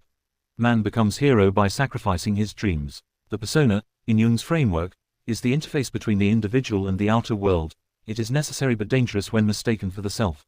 Curtis's persona as selfless father and dutiful husband becomes a suffocating mask. Society reinforces it at every turn, the army buddy who says, "Living the dream, man," the playground mothers who call him a unicorn, the kindergarten teacher who praises Adriana for having such a hands-on husband. The persona is universally validated. The self beneath it is never once asked after. This is the first Jungian wound, the collapse of the hero's journey into a persona so rigid and socially endorsed that it forecloses the ego's capacity to grow. The shadow, Adriana and the projection problem. Jung's concept of the shadow refers to the unconscious reservoir of everything the ego refuses to acknowledge about itself, the dark, denied, or undeveloped aspects of personality. In healthy psychological development, the individual eventually confronts and integrates the shadow, achieving greater wholeness. In pathological dynamics, the shadow is projected outward onto others, where it takes on monstrous or seductive forms. Adriana functions partly as a shadow figure in Curtis's psyche, not because she is evil, but because she carries and enacts the qualities his social and military conditioning has most forcefully repressed: the drive for dominance, the willingness to prioritize self above relationship, the capacity for cold calculation in emotional intimacy. These are not inherently negative qualities. The distortion under conditions of unchecked control is what makes them destructive. Crucially, the story refuses a simple villain reading of Adriana. If you remember, Curtis was able to observe that Adriana is trapped in her own story, and she doesn't even know it, a distinctly Jungian formulation. Adriana operates from her own unconscious wounds. Hurt people hurt people. The abuse is real and must be named as such, and simultaneously, the abuser is psychologically comprehensible. For Curtis, the long years of Adriana's control represent a forced immersion in his own denied shadow material. Unable to assert dominance, he must live under it. Unable to acknowledge anger, he swallows it until it becomes the grey face in the bathroom mirror. The shadow, unintegrated, does not disappear, it simply relocates, expressing itself in the body, the weight loss, the aging beyond his years, in the emotional flatness, in the inability to remember the last time he laughed. The support group is, among other things, the first collective space in which Curtis's shadow is permitted to exist. "What happened to you is real," Tom says. These words are not merely comforting, they are psychologically revolutionary. They rupture the persona's insistence that Curtis is fine, capable, handling it. They give the shadow a voice. The anima distorted, on the feminine within and without. In Jungian psychology, the anima is the feminine principle within the male psyche, the capacity for feeling, relatedness, creativity, and receptivity to the unconscious. A man's relationship to his anima is often conditioned by his earliest and most significant experiences of femininity, particularly with his mother and later with intimate partners. Curtis's relationship to the feminine is forged first by his mother, who is a woman of extraordinary endurance, self-sacrifice, and unconditional love. Her swollen feet, her night school years, her silent giving, these become the template for what love looks like. Love, the young Curtis learns, involves the abnegation of self in service to another. This is the foundational wound upon which Adriana's abuse will later build. Adriana presents herself initially as the bold, confident, uncomplicated feminine, pretty in an uncomplicated way, holding his gaze with boldness at the party. But as the marriage unfolds, she reveals a distorted and distorting anima dynamic. She offers affection transactionally, uses intimacy as leverage, and systematically dismantles Curtis's capacity for self-worth. This is what Jung would identify as the negative anima, not the life-giving feminine principle, but its shadow inversion, the seductress who drains rather than nourishes, who diminishes rather than amplifies. In contrast, Millie, Curtis's daughter, functions as a kind of redeeming anima figure. She is the one who sees magic in ordinary things, who perceives what others miss, who articulates the emotional truth of their family's situation with startling precision. The water remembers being sky. Her art is the visual language of the unconscious. And crucially, Curtis does not project his anima needs onto her, he honors her as she is, protects her essential nature, gives her a box of sketchbooks with a note that says simply, "For when you need to breathe." This is anima integration in action, not romantic projection, but the recognition and honoring of the feminine principle as it exists in another person, and, slowly, painfully, within the self. Individuation, the long road home. For Jung, individuation is the lifelong process of becoming who one truly is. It is the process of integrating the shadow, the anima or animus, and the various complexes of the personal and collective unconscious into a coherent, authentic self. It is not the elimination of darkness or conflict, but the conscious incorporation into a larger wholeness. Curtis's individuation process is not sudden or dramatic. It proceeds exactly as Jung described, slowly, through pain, through encounter with the dark materials of the psyche. Each station of his recovery corresponds to a Jungian milestone. The dogs, Brutus and Caesar, represent the first move toward instinctual authenticity, toward a form of relationship that is non-manipulative, unconditional, immediate. They need him, in ways that are simple and honest. Food, water, exercise, attention, no games, no manipulation, no conditional love. The dogs return Curtis to his body, to routine, to the simple dignity of being needed without being used.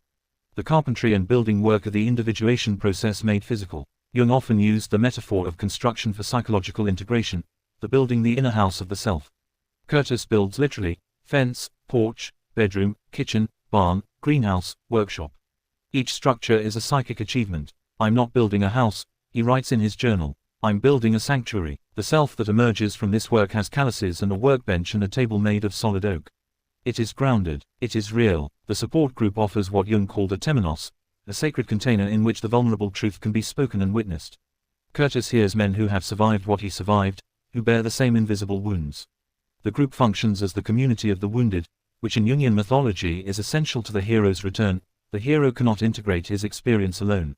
He needs witnesses. And finally, there is forgiveness. Forgiveness isn't about saying what happened was okay, Curtis writes. It's about releasing the hold it has on you. In Jungian terms, this is the release of the complex, the emotionally charged constellation of memories and meanings organized around the experience of abuse. Forgiveness does not dissolve the facts. It withdraws the psychic energy that kept Curtis captive to them.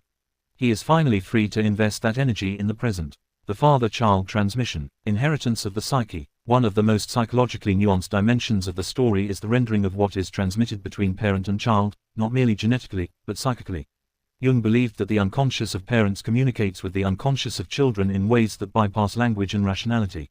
Children absorb not just what their parents say, but what their parents are. Daniel absorbs his father's methodical curiosity, his hands-on problem-solving, his bone-deep integrity. The skateboard scene is a masterclass in healthy transmission. Curtis teaches Daniel not just to fix a broken truck but to understand why it broke, to see failure as information, to find unconventional solutions, to take pride in competence. "You're not stupid," Curtis tells him. "You are brilliant." This is the counter-transmission, the antidote to Adriana's corrosive narrative.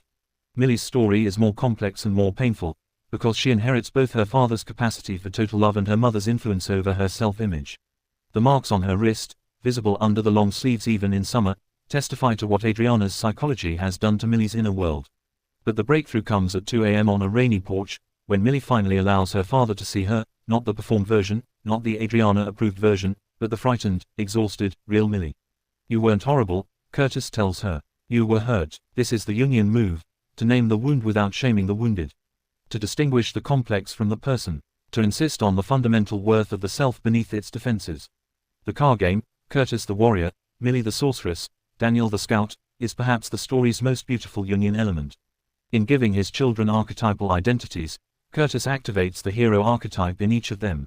He makes them mythologically essential. He tells them, through story, that they are needed, that the gifts matter, that the world requires exactly what they uniquely can offer. And 20 years later, when civilization briefly fails, they prove it true. The collective unconscious and the invisible epidemic. Jung's concept of the collective unconscious, the layer of the psyche shared by all humans, populated by archetypes and organizing patterns, offers a framework for understanding why male victimhood is so systematically invisible. The archetype of man carries, in most cultural expressions of the collective unconscious, the qualities of strength, protection, stoicism, and agency. To be a man is to be invulnerable. The archetype of victim carries, conversely, the qualities of powerlessness, passivity, and femininity in the distorted cultural reading. The two archetypes are constructed as mutually exclusive. A man cannot be a victim without ceasing, in the cultural imagination, to be a man. This archetypal incompatibility is not merely a social prejudice, It is lodged in the collective unconscious itself, transmitted through myth, story, law, and institution. The family court system that dismisses Curtis's decade of primary caregiving as playing house is not merely biased, it is enacting an archetypal script so ancient it has become invisible. The army buddy who says, "Lucky you," when Curtis explains he's staying home with the children is not cruel, he is reading from the same unconscious text. Breaking this archetypal pattern requires what Jung called a shift in the dominant symbols of the collective unconscious, a cultural individuation, as it were. Ideally, my story participates in this shift. It insists on telling a story that the collective unconscious does not yet have adequate language for. It forces the creation of new symbols: the warrior who tends children, the soldier who weeps in a support group, the man who builds a greenhouse as an act of love, the father who leaves a box of sketchbooks outside a closed door. These are the new archetypes we need. Conclusion: what we build in the dark. Curtis Welch is, by the story's end, neither the man he planned to be nor the man Adriana's abuse tried to make him. He is something rarer and more real, a man who has looked at the full truth of himself, the grief, the failure, the fury, the love that persisted through all of it, and chosen to build something from the pieces that remained. Jung's framework helps us understand that this is not merely a personal triumph. It is a psychological achievement of genuine magnitude. To integrate the shadow without being consumed by it, to honor the anima without being enslaved to it, to transmit to one's children not the wound but its hard-won understanding. To move through the long, unglamorous work of individuation and arrive, finally, at a self that is known, grounded, and free. This is the work of a lifetime. It is the work Curtis does. My narrative also performs a collective function. By giving language to an experience society has conspired not to see, by making Curtis's invisibility visible, the narrative participates in what Jung would call the healing of the cultural complex.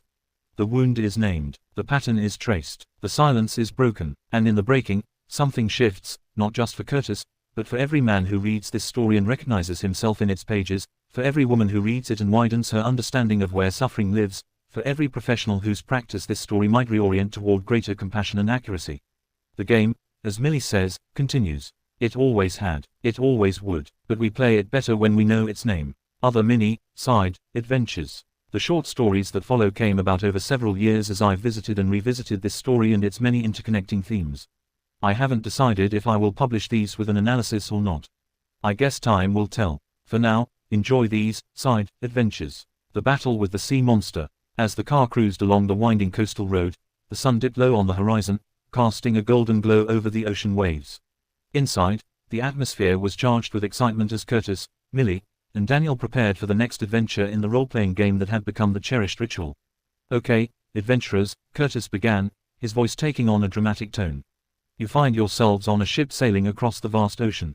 The wind is at your backs, and the salty spray of the sea fills the air. But suddenly, the waters begin to churn violently." Millie leaned forward, her eyes wide with anticipation. "What's happening, Dad? Is it a storm?" "No," Curtis replied, shaking his head. "It's much worse." From the depths of the ocean, a massive sea monster rises. Its scales shimmer like dark emeralds, and its eyes glow with a fierce hunger. It roars, sending waves crashing against the ship, threatening to drown all of civilization. Daniel's face lit up with excitement. "I want to be the scout. I'll look for a way to defeat it." He bounced in his seat, his imagination ignited. "All right, clever scout," Curtis said, encouragingly. "What do you do?" Daniel squinted out the window, as if searching the horizon for clues. "I use my keen eyes to spot the monster's weak point. Maybe it has a soft spot under its chin." "Good thinking," Millie chimed in, her voice filled with enthusiasm. "And I'll use my magic to create a barrier around the ship to protect us from the waves." "Perfect," Curtis exclaimed. As Millie conjures a shimmering shield, the sea monster lunges at the ship, its massive jaws snapping just inches away from you. "What do you do next, Daniel?" "I shout to the crew," Daniel declared, his voice rising with urgency. "I tell them to grab the harpoons and aim for the monster's chin. We need to distract it while Millie keeps the barrier up. Just as you shout your orders, the monster roars again, sending a wave crashing over the ship." Curtis narrated, his voice filled with tension. "The crew scrambles, but the monster is relentless. It's time for you to act quickly." Millie's eyes sparkled with determination. "I'll cast a spell to make the harpoons fly straight to the monster's weak spot. I raise my hands and chant, 'Winds of the sea, guide our aim, let our courage ignite like a flame.'" Suddenly, the harpoons lift into the air, glowing with magical energy. Curtis continued, his excitement palpable. They soar toward the monster, striking true. The creature lets out a deafening roar, thrashing in pain. Daniel grinned, his heart racing. Now's our chance. I'll climb to the crow's nest to get a better view and see if there is anything else we can use against it. Climbing higher, you spot a hidden cave in the cliffs nearby, Curtis described. Inside, you see glimmering treasures and ancient artifacts. One of them looks like a magical conch shell. Can I grab it? Daniel asked eagerly. Absolutely. You reach for the conch shell, and as you blow into it, a powerful wave of energy radiates from it, stunning the sea monster. Curtis exclaimed. The creature is momentarily dazed, giving you the perfect opportunity to strike. Millie's voice was filled with excitement. Let's finish it. I will channel all my magic into one final spell. Together, you and Daniel combine your powers, Curtis narrated, his voice rising in intensity. With a mighty roar, you unleash a torrent of energy that engulfs the sea monster, banishing it back to the depths from which it came. As the imaginary waves calmed, the sun broke through the clouds, casting a warm light over the ocean. The car was filled with laughter and cheers as the siblings celebrated their victory. We did it, Daniel shouted, his eyes shining with joy. We saved civilization. Curtis smiled at his children, feeling a swell of pride. You both were incredible adventurers today. Remember, it is not just about defeating monsters, it's about working together and believing in each other. Millie nodded, her heart full. And we can always create new adventures, no matter what challenges we face. With the sun setting behind them, the car continued down the road, the family united in their shared imagination, ready for whatever adventure awaited them next. The healing canvas. The sun hung low in the sky, casting a warm golden hue over the small town as Millie walked down the familiar path to her friend Faith's house. The air was thick with the scent of blooming flowers, but today, the beauty of the world felt muted. Faith had lost both of her parents in a tragic accident just a week ago, and the weight of grief hung heavily in the air. Millie clutched her sketchbook tightly against her chest, her heart aching for her friend. She had always believed in the power of art to heal, and today, she hoped to share that belief with Faith. As she approached the front door, she took a deep breath, steeling herself for what lay ahead. Faith, Millie called softly as she stepped inside. The house was quiet, the usual laughter and warmth replaced by an unsettling stillness. She found Faith sitting on the floor of her bedroom, surrounded by scattered toys and drawings, her eyes red and puffy from crying. Hey, Millie said gently, kneeling beside her. I brought something for you. Faith looked up, her expression a mix of sadness and curiosity. What is it? Millie opened her sketchbook, revealing a blank page. I thought we could draw together. It might help to get some of your feelings out. Faith shrugged, her gaze drifting to the floor. I don't feel like drawing. I know it's hard, Millie replied, her voice soothing. But sometimes, putting our feelings on paper can help us understand them better. We can create whatever we want, there are no rules. After a moment of hesitation, Faith nodded slowly. Millie smiled, sensing a flicker of hope. She flipped to a new page and began to draw, her pencil gliding across the paper. She sketched a large tree, its branches reaching out like welcoming arms, adorned with colorful leaves that danced in the wind. What are you drawing? Faith asked, her curiosity piqued. A tree of life, Millie explained. It represents strength and growth. Even when things are tough, trees keep growing, and they remind us that life continues. Faith watched as Millie added details, a swing hanging from one of the branches, a small bird perched on a limb, and flowers blooming at the base. Can I try? She asked, her voice barely above a whisper. Of course. Millie handed the sketchbook to Faith, encouraging her to take the pencil. Draw whatever comes to your mind. Faith hesitated, her hand trembling slightly as she took the pencil. She closed her eyes for a moment, then began to draw. At first, her lines were shaky, but as she continued, they became more confident. She sketched a small figure sitting beneath the tree, a girl with long hair and a gentle smile. That's you, Millie said softly, recognizing the figure. What's she doing? She's thinking, Faith replied, her voice gaining strength. She's remembering the good times with her parents. Millie nodded, her heart swelling with pride. That is beautiful, Faith. It is important to remember the happy moments. As they continued to draw, the atmosphere in the room began to shift. Faith's initial reluctance faded, replaced by a sense of purpose. She added more details to her drawing, a sun shining brightly in the sky, butterflies fluttering around the tree, and a rainbow arching in the background.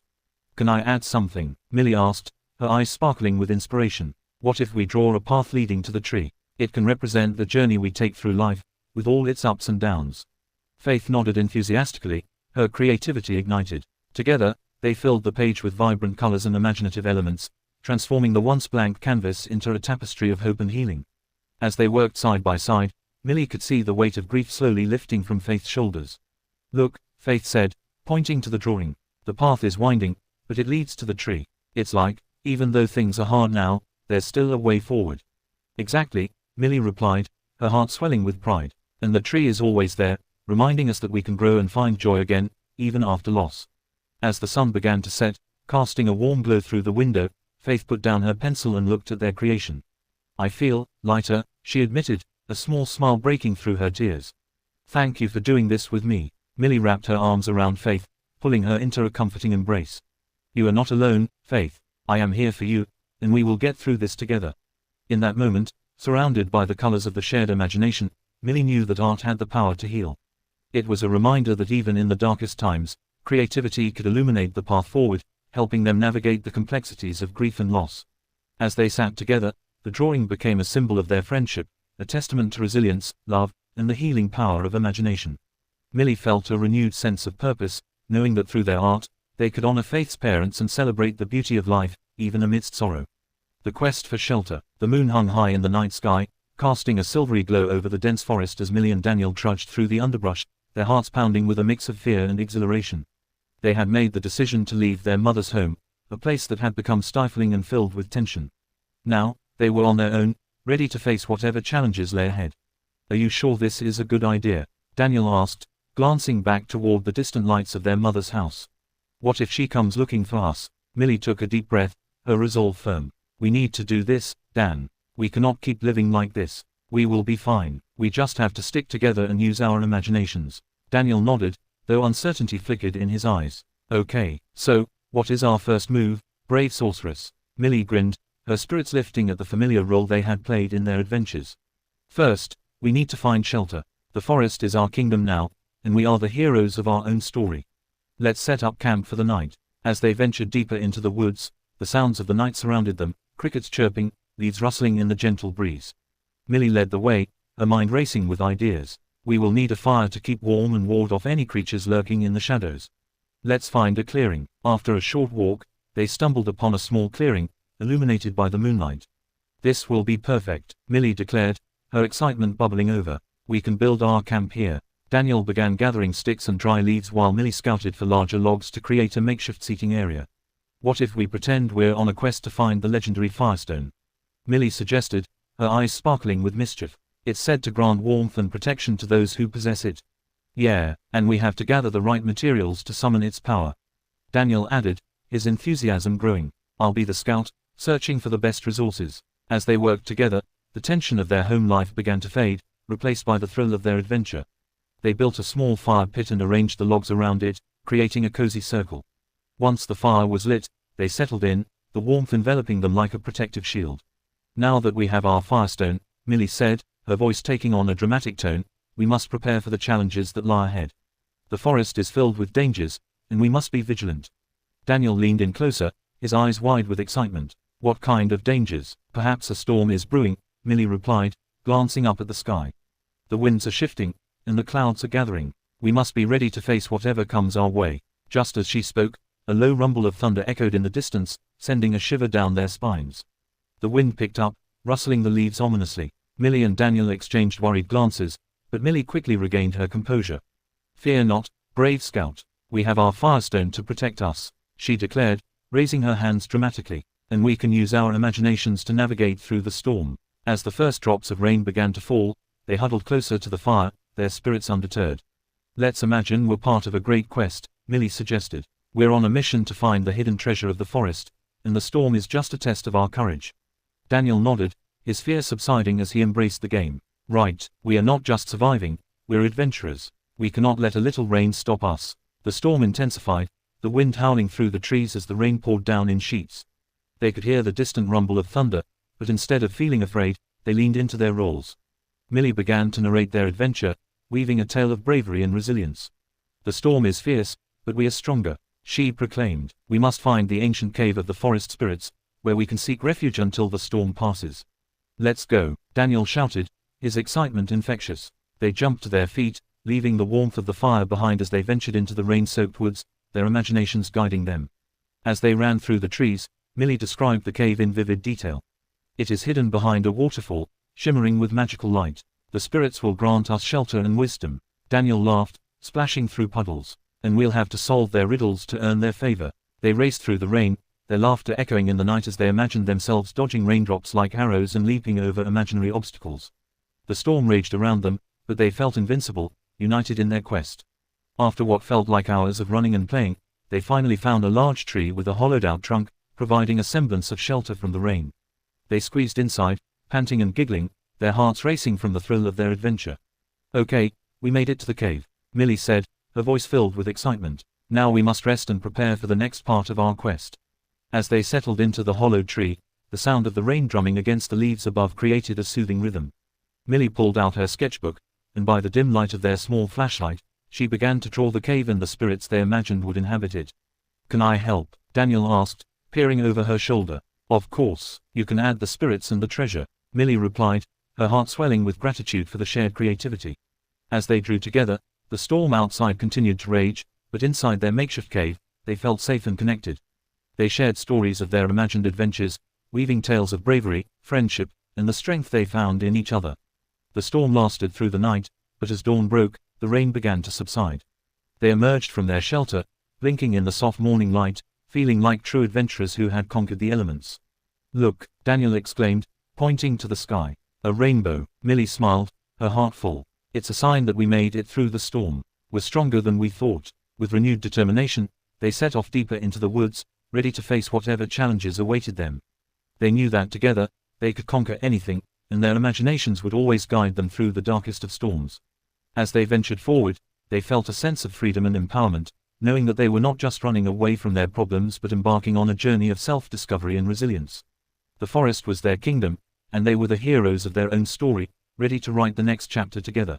The quest for freedom, the quest for shelter revisited. The moon hung high in the night sky, casting a silvery glow over the dense woods that surrounded Millie and Daniel as they made their way deeper into the forest.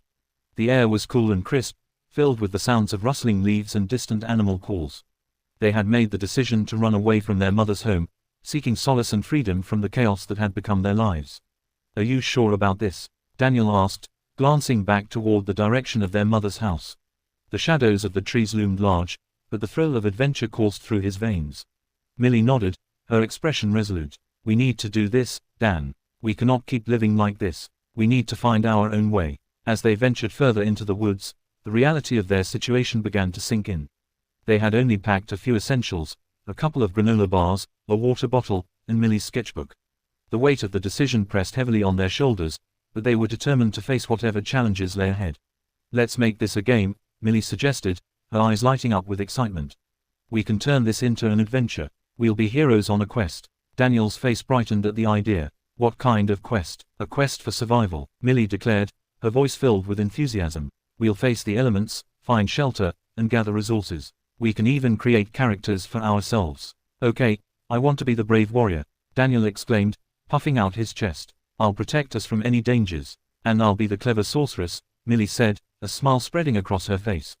"I'll use my magic to help us find food and shelter." With their roles established, the siblings began to weave their story, transforming their reality into a fantastical adventure. They imagined themselves as characters in a grand tale, navigating the challenges of the wilderness. As night fell, they found a small clearing and decided to set up camp. Millie pulled out her sketchbook and began to draw their surroundings, capturing the beauty of the moonlit forest. "This will be our base camp," she said, sketching a large tree that they could use for shelter. "Let's gather firewood," Daniel suggested, his warrior spirit ignited. "We need to keep warm and ward off any monsters lurking in the dark." They spent the next hour collecting sticks and branches, laughing and joking as they worked.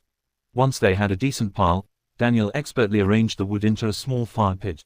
Millie used her lighter to ignite the flames, and soon, a warm glow filled the clearing. "Victory!" Daniel cheered, raising his arms in triumph. "The fire is lit. Now we can tell stories and keep the monsters away." As they sat around the fire, the warmth enveloping them, Millie began to weave a tale of their adventure. Once upon a time, in a land filled with enchanted forests, two brave adventurers set out on a quest to find the legendary Crystal of Freedom. It was said that whoever possessed the crystal would be granted the power to create their own destiny. Daniel leaned in, captivated. What dangers did they face? They faced fierce storms, wild beasts, and treacherous terrain, Millie continued, her voice animated. But with courage and cleverness, they overcame every obstacle. They learned to trust each other and rely on their unique strengths. As the night wore on, the siblings shared stories, laughter, and dreams of what their future could hold. The fire crackled, and the shadows danced around them, creating a sense of safety amidst the uncertainty. But as the first light of dawn broke through the trees, dark clouds began to gather overhead. The wind picked up, rustling the leaves ominously. Millie and Daniel exchanged worried glances. "Looks like a storm is coming," Millie said, her voice tinged with concern. "Let's find a better shelter," Daniel suggested, his warrior instincts kicking in. "We can't let the storm defeat us." They quickly gathered their belongings and set off deeper into the woods, searching for a place to take refuge. The wind howled, and the first drops of rain began to fall, splattering against the leaves and soaking the ground beneath their feet. "Over there," Millie pointed to a large rock formation that jutted out from the hillside. "We can hide under that ledge." They hurried toward the rock, their hearts racing as the rain began to pour. Once under the ledge, they huddled together, listening to the storm rage above them. The sound of thunder echoed through the trees, and the wind whipped around them, but they held onto each other tightly. "Remember our quest," Millie said, trying to keep their spirits up. "This is just another challenge we have to face." Daniel nodded, his eyes wide with determination. "We are the heroes of our story. We cannot let a little storm stop us." As the rain continued to fall, they began to imagine their surroundings transforming into a fierce battle against the elements. "The storm is a dragon," Millie declared, her voice rising above the sound of the rain. "We must defeat it to continue our quest. Let's use our magic," Daniel shouted, raising his arms dramatically. "I'll swing my sword and protect us from the dragon's breath, and I'll cast a spell to calm the winds," Millie added, closing her eyes and pretending to conjure magic. "With our combined powers, we can overcome anything." As they battled the imaginary dragon, their laughter echoed through the storm, a testament to their resilience and bond. The storm raged on, but within the sheltered haven, they found strength in their shared adventure. After what felt like hours, the storm began to subside, the rain tapering off to a gentle drizzle. The siblings emerged from their shelter, their spirits lifted by their imaginative battle. "Look," Millie pointed to the sky, where a faint rainbow began to form. "We did it. We faced the storm and came out stronger." Daniel grinned, his eyes sparkling with excitement. "We are unstoppable. Let's keep going on our quest." With renewed energy, they set off once more, navigating the forest with a sense of purpose. They scavenged for berries and edible plants, using their knowledge of the wilderness to sustain themselves. Each step felt like a victory, a testament to their courage and determination. As night fell again, they found another clearing and set up camp. This time, they built a larger fire, the flames crackling and dancing in the darkness. They shared stories of their adventure, recounting their battles against the storm and their triumphs in the wild. "Tomorrow, we'll find the crystal of freedom," Millie declared, her voice filled with conviction. "We'll prove that we can create our own destiny." Daniel nodded, his warrior spirit ignited once more. "And nothing can stop us." As they settled down for the night, the stars twinkled above them, a reminder of the vast possibilities that lay ahead. In the heart of the woods, away from the chaos of their lives, Millie and Daniel found solace in their adventure, their bond strengthened by the challenges they faced together. For 3 nights, they embraced the wilderness, transforming their fears into a grand quest. They learned to rely on each other, to trust in their abilities, and to find joy in the journey. And as they prepared to return home, they knew that they had not only survived but thrived, emerging as heroes in their own story. The spectral guidance. In a galaxy not so far away, a dark figure stood on the edge of a cliff, overlooking a vast expanse of stars. Darth Vader, the formidable Sith Lord, had been drawn to this place by a mysterious force. As he gazed into the cosmos, he felt a presence, one that was both familiar and haunting. Suddenly, 2 ethereal figures emerged from the shadows, their forms shimmering with a soft, golden light. It was Brutus and Caesar, the loyal companions of Curtis, who had long since passed but remained as guardians of wisdom and guidance. "Vader," Brutus spoke, his voice echoing like a gentle breeze. "We have come to seek your help." "Help," Vader replied, his voice deep and resonant. "What could I possibly offer?" Caesar stepped forward, his expression earnest. "There is a young man named Daniel, the son of Curtis. He is about to graduate from college, and he needs guidance to craft a speech that will inspire his peers and honor his journey." Vader's interest peaked. "A speech? What makes this young man worthy of my attention?" "Daniel possesses a unique spirit," Brutus explained. "He has faced challenges and has the potential to lead others. With your strength and our wisdom, we can help him create something extraordinary." Vader considered their words, the darkness within him momentarily flickering with curiosity. "Very well, show me this Daniel." With a wave of his hand, the scene shifted, and they found themselves in a bustling college auditorium, filled with students and faculty. Daniel stood at a podium, his hands trembling as he prepared to address the crowd. The weight of expectation hung heavily on his shoulders. "Daniel," Caesar whispered, his voice barely audible, "you must believe in yourself. Your words have power." Vader observed the young man closely, sensing his uncertainty. "He lacks confidence," he noted. "He must learn to harness his inner strength." "Let us guide him," Brutus suggested. "We can help him find his voice." As the three figures focused their energy, Daniel suddenly felt a surge of inspiration. He closed his eyes, and in that moment, he could hear the whispers of Brutus and Caesar, urging him to embrace his true self. "Remember your journey," Brutus said. "Every challenge you faced has shaped you into who you are today." "Speak from your heart," Caesar added. "Your story is what will resonate with others." With newfound determination, Daniel opened his eyes and began to write. The words flowed from him like a river, each sentence infused with the wisdom of his experiences and the encouragement of his spectral mentors. Vader watched, intrigued by the transformation taking place before him. "He is beginning to understand," he remarked, a hint of admiration creeping into his voice. As Daniel crafted his speech, he drew upon the lessons he had learned throughout his college years, the friendships he had forged, the obstacles he had overcome, and the dreams he held for the future. He wrote about resilience, the importance of community, and the power of believing in oneself. "Let us help him refine his message," Brutus suggested. "He must convey his passion and purpose." "Indeed," Vader agreed, his tone shifting to one of authority. "He must command the attention of his audience." Quote, with the combined efforts, the three worked tirelessly, shaping Daniel's speech into a powerful narrative that would leave a lasting impact. They infused it with anecdotes, humor, and heartfelt reflections, ensuring that it would resonate with everyone in attendance. As the day of the commencement ceremony approached, Daniel stood before the mirror, rehearsing his speech. He could feel the presence of Brutus and Caesar beside him, their encouragement bolstering his confidence. "Remember, Daniel," Brutus said softly, "you are not alone, we are with you. Embrace the moment," Caesar added. "This is your time to shine." Finally, the day arrived. The auditorium buzzed with excitement as graduates took their seats, their families and friends filling the rows.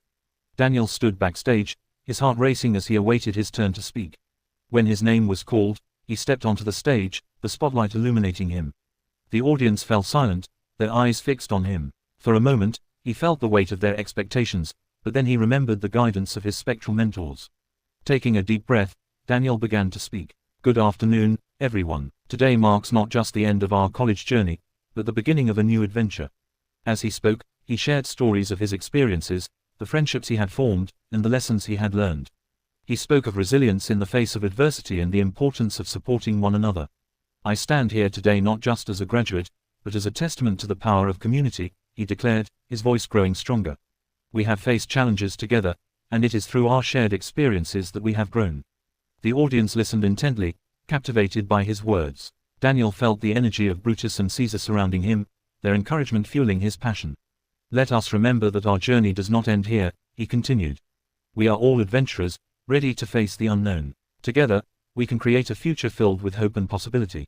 As he concluded his speech, the auditorium erupted in applause. Daniel beamed with pride, feeling a sense of accomplishment wash over him. He had not only honored his journey but had also inspired those around him.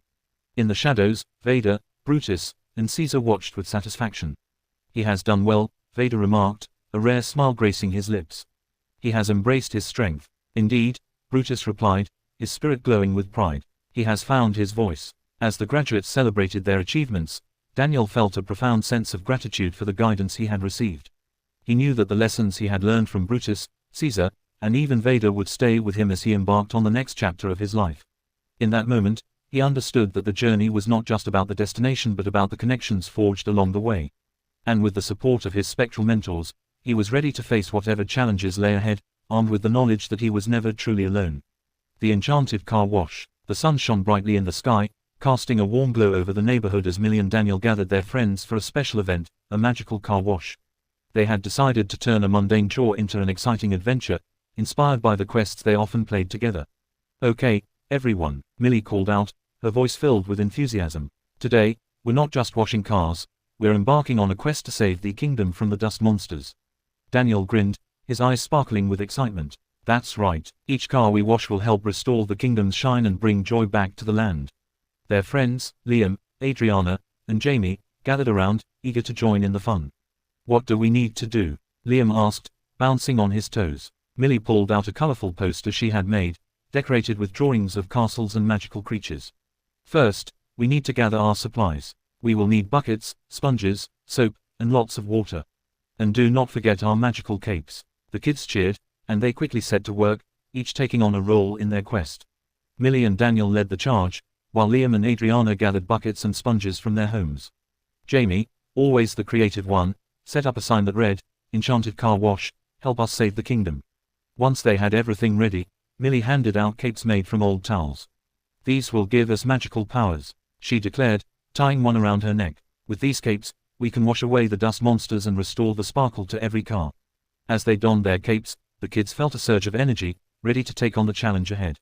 They set up the car wash station in front of Millie and Daniel's house, complete with a large banner and a makeshift splash zone. Let the quest begin, Daniel shouted, raising his sponge like a sword. Who will be our first customer? Just then, Mr. Thompson, their neighbor, pulled up in his old blue sedan.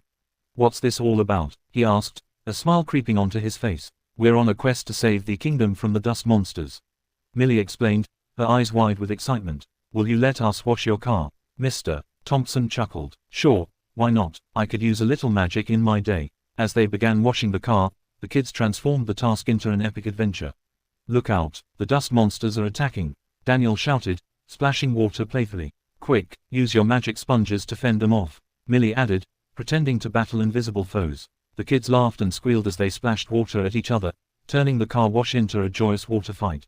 With each car they washed, they created new challenges. This one is enchanted, Adriana exclaimed, pointing to a bright red sports car. We must wash it with extra care to unlock its hidden powers.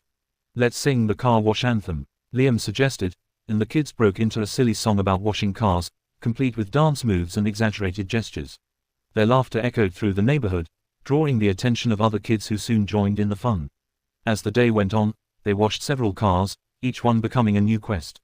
They pretended that each vehicle had its own story, an old family van that had traveled across the country, a shiny SUV that belonged to a superhero, and even a tiny car that belonged to a mischievous fairy. Let's make this one sparkle like the stars, Jamie declared, as they scrubbed the last car of the day, a bright yellow hatchback. We need to use our best magic. With teamwork and laughter, they finished washing the car, and it gleamed in the sunlight. We did it, Millie cheered, raising her sponge in triumph. The kingdom is safe once again. As the sun began to set, casting a golden hue over the neighborhood, the kids gathered for a final celebration. They sat on the grass, exhausted but exhilarated, surrounded by the sparkling cars they had washed. Today was amazing, Daniel said, his face beaming with joy. We turned a boring chore into an epic adventure. Yeah, and we made it magical, Millie added, her eyes shining. We should do this again. Just then, their parents came out with lemonade and cookies, ready to celebrate their hard work. You kids did a fantastic job, Mr. Thompson said, admiring his clean car. You really brought some magic to the neighborhood today. As they enjoyed their treats, the kids shared stories of their favorite moments from the car wash. They laughed about the dust monsters, the enchanted cars, and the silly songs they had sung. Next time, we should add more challenges, Liam suggested, his imagination already racing. Maybe we can have a treasure hunt while we wash, or we could create a magical obstacle course. Adriana chimed in, her eyes sparkling with ideas. As the sun dipped below the horizon, the kids felt a sense of accomplishment and camaraderie. They had not only washed cars but had also created memories that would last a lifetime. Let's always remember that we can turn anything into an adventure, Millie said, her heart full. As long as we're together, every day can be magical. With that, they made a pact to continue their adventures, knowing that the power of imagination could transform even the simplest tasks into extraordinary quests. And as they headed home,